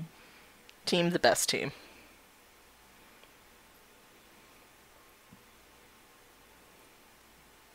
Also, it's partially because it's Simon Pegg, and Simon Pegg knows how to fucking act. He had more characterization in that one scene than anybody else on the team besides Luther. Mm-hmm. And that's just sad. Well, I don't know. That one Maggie Q moment was pretty good. I think that one Maggie Q moment was pretty similar to that one scene just now with Benji. But we get a lot of different little things with Benji. Yeah. That he has a crush on Ethan, that he has actual citizenship, that he's protective of, that he can be, cajoled and shouted at until he, gets on. That he's kind of funny when he gets off the phone and then back on the phone because his demeanor completely changed. There's, just fucking... God, Simon Pegg is fucking good even with shitty material. Yeah. Oh, this is our De Palma silent moment, huh? Oh, so it is. You're right.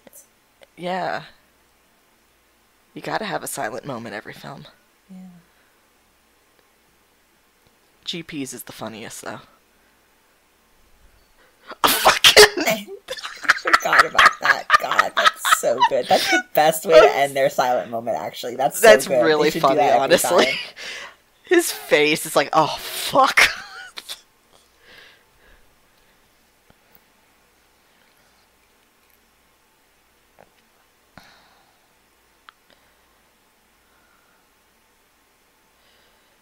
Clear the room first. Clear the room first. You're so stupid. Oh, I guess it doesn't matter if he clears the room first because there's a thing in his head. Right. I think he also forgot about that until just now. Yeah. I would have cleared the room first, but that's fine.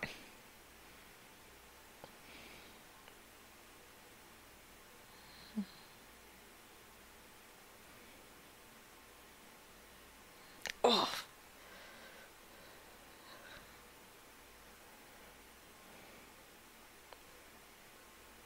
See, the scene is shot so clearly to set up Julia doing something, and yet she doesn't. Also, this is actually a well-shot scene. I could see what's happening. Yeah.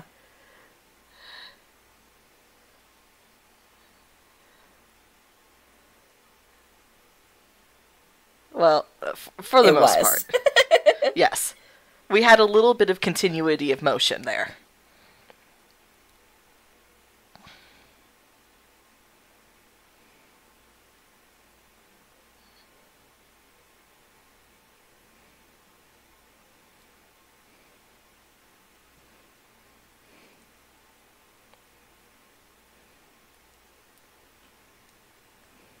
He's like a stockbroker who got really bored. Yeah. And just went Joker mode. Yeah. Oh.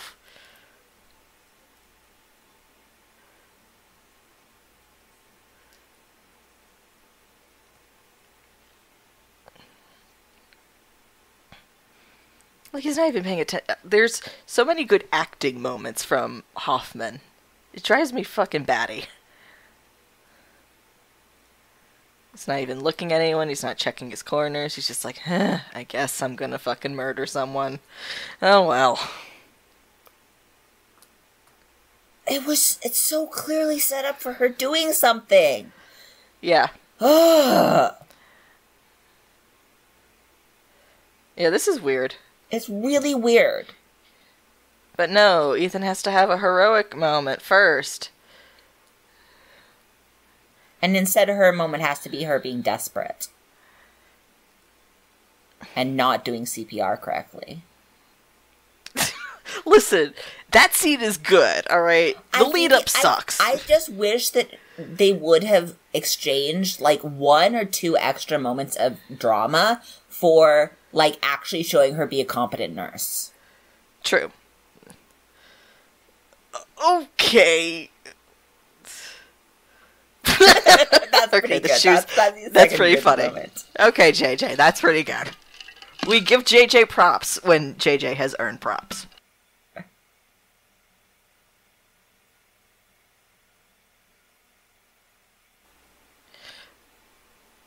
I do love that.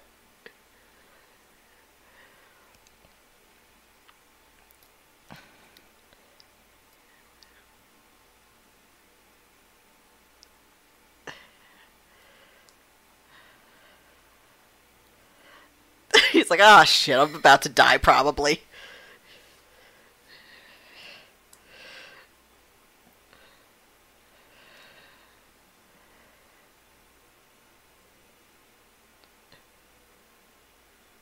God, TC's so good in this scene.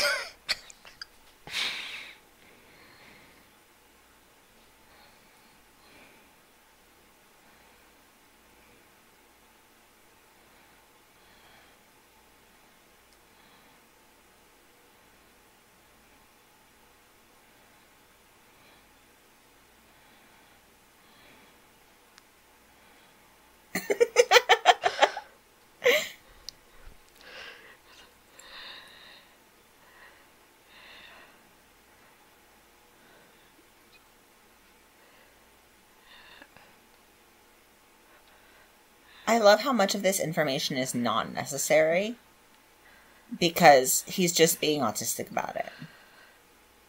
It's the only thing he's got in this moment. Yeah.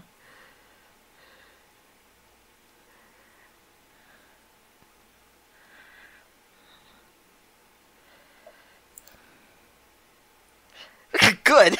I love him.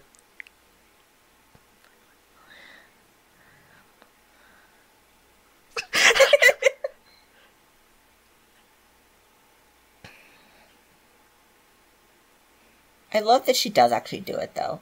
Oh, this is also a good moment.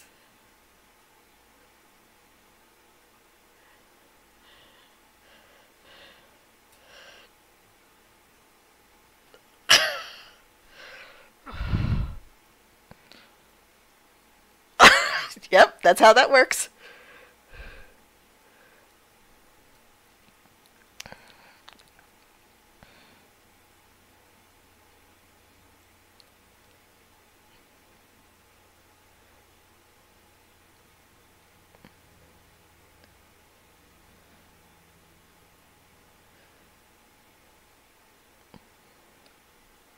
This is very good. This is very fucking good.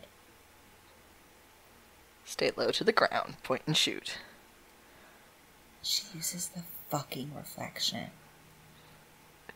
'Cause she's so fucking smart. Hell yeah, girl.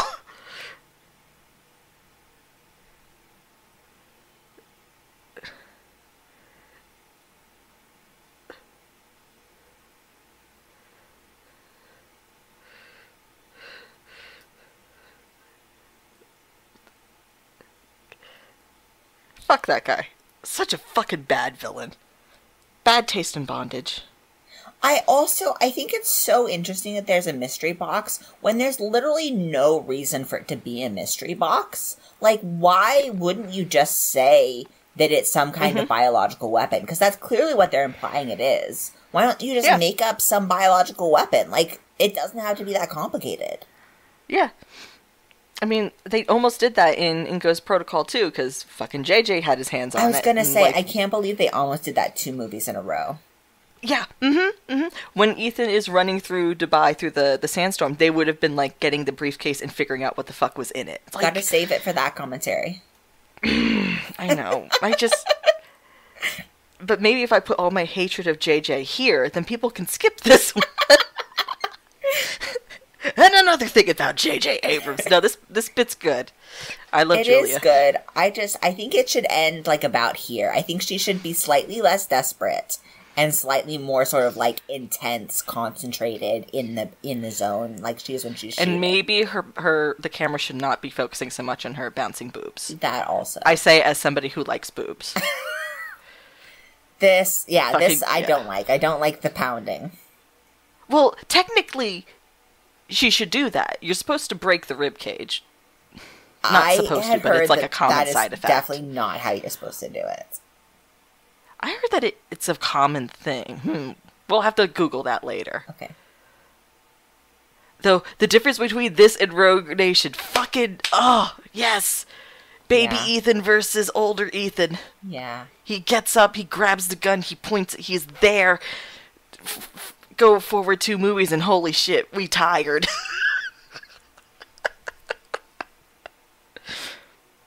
Basically, from the running scene onwards, it's a pretty good movie. Yeah.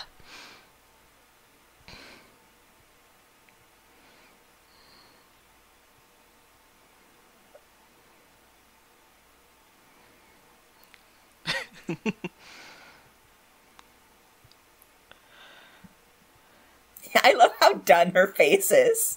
Did you catch that?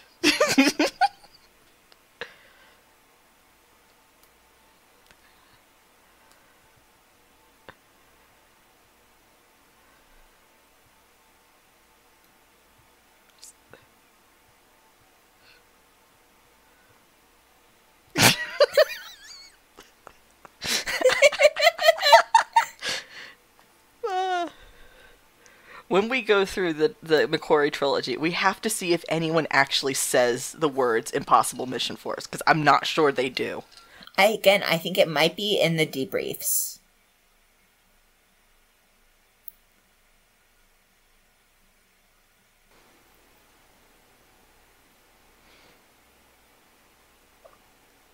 what the fuck was that? Oh, it's fine. Whatever. It's fine. It's fine. He licked his lips first. I'm okay.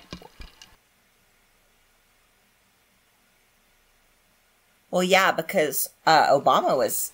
No, he wasn't. This was still Bush. Then there's no reason for him to lick his lips. Explain your reasoning. I mean, I'm not letting that slide. I've had another character I'm obsessed with also have a thing for Obama. I'm just saying it would make sense if Ethan Hunt had a thing for Obama. Oh, okay. I thought you meant like Obama was like well known for licking his lips at weird times. So it's like I don't parse that so weirdly. Oh, she's wearing her fucking ring. She's wearing her little flower ring. Yes, Julia. This is Benji. This is Luther. This is Sven, and this is I fucking forget his name because we didn't get his name at any point. I only remember that because there's a blurb from another fandom that I know who's named Declan that people are very not normal about. Is it the robots? It's not the robots. Oh, then I don't know. Yeah. That was... We did it. We did it. I think we shit on that movie the entire time it was running. I'm so sorry. So...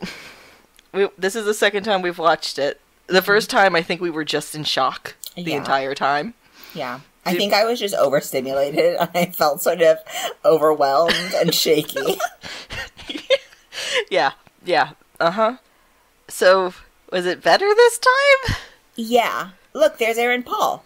Oh, okay.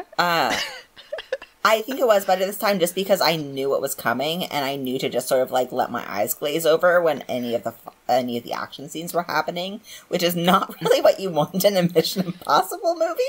Yeah, that's the time where you're like, you key in, you're like, oh hell yeah, Ethan just got on a bicycle. Or, holy shit, how have they never done a sequence with Ethan on a bicycle? Oh that my god, someone call Tom Cruise. I think you should write a scene where Ethan is on a very intense bicycle ride. It would be so fucking good. It'd be so good. Oh, get me McQuarrie. I've got ideas. I know McQuarrie would understand me. Yeah. It's still very... I still think this is my least favorite of the movies. Here's my thing.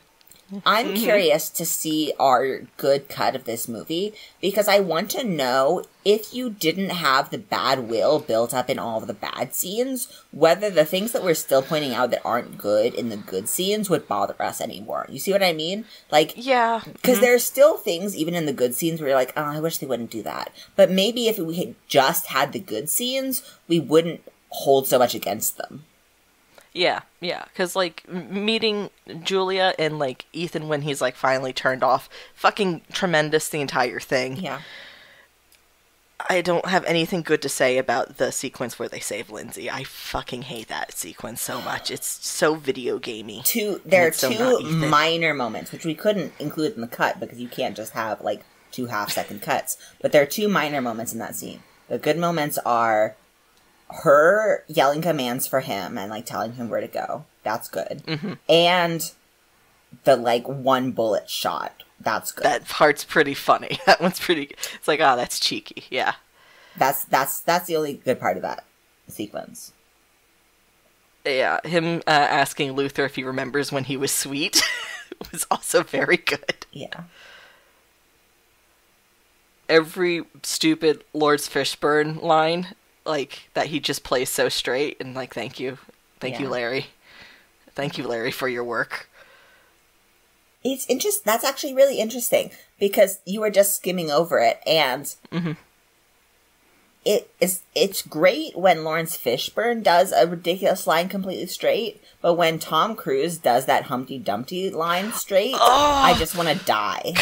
Because there's a music sting beforehand. And it's like, oh, here's the line. It's like, everyone get ready. It's like, no, this line is stupid. And then you put him in a priest outfit. And nobody, like, if McQuarrie put Ethan in the priest outfit, there would be jokes for 2 straight fucking minutes.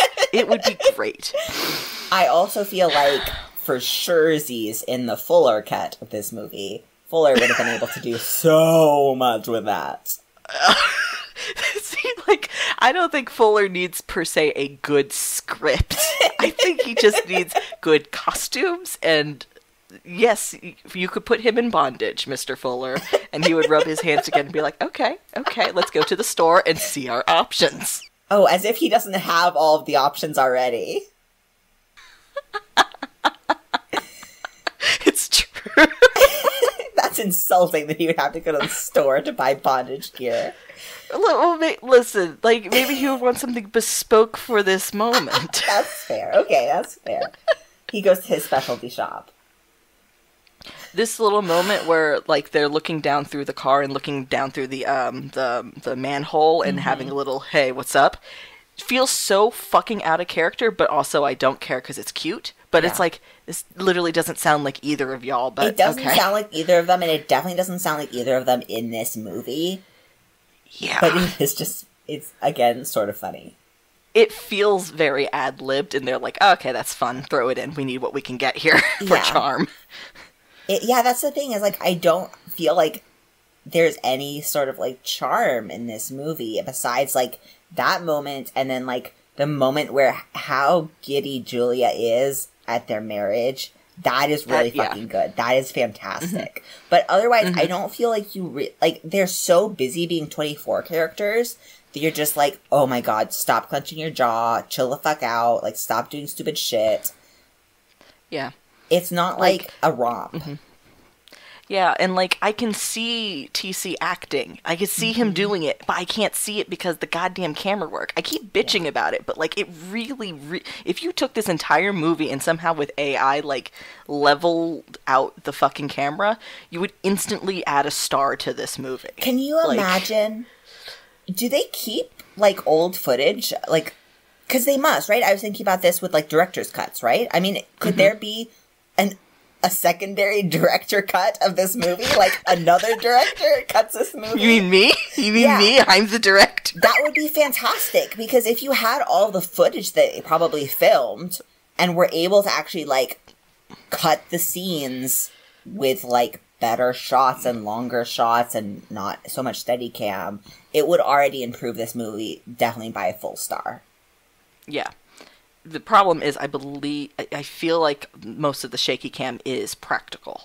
It's not like, because you can, there are, like, algorithms and stuff that they can do to add the shaky afterwards. But so you think that he literally only filmed those scenes in shaky cam? He didn't even bring another camera? Holy shit. Oh, fucking agita that I just got, but yes, I do. Oh my god.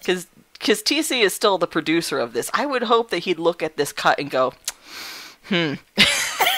It's like, can we, like, tone it down a little bit? It's like, no, we only filmed with shaky. He's like, okay. It's fine.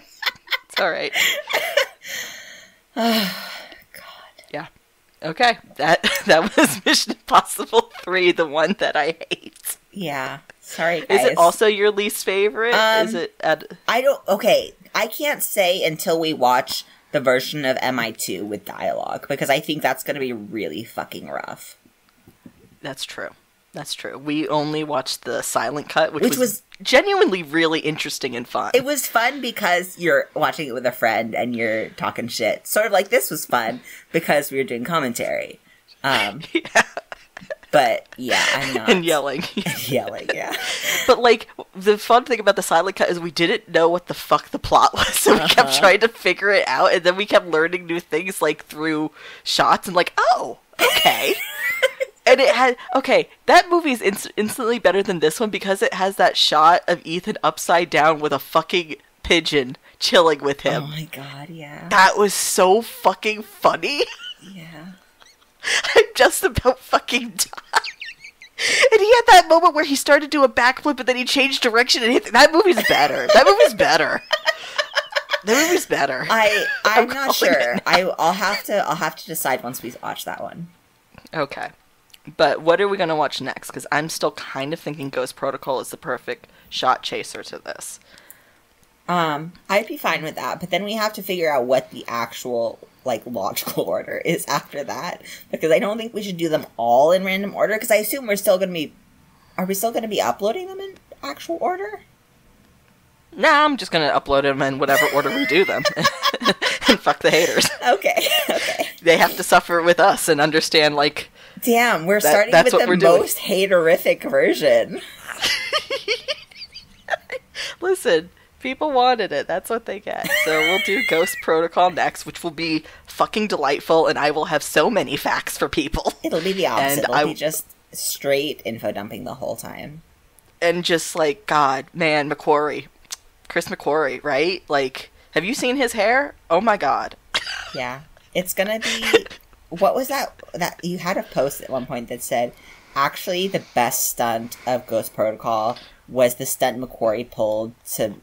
pull that movie out of the trash. He saved that movie in, I think, 7 weeks. That man is a fucking genius. Yeah.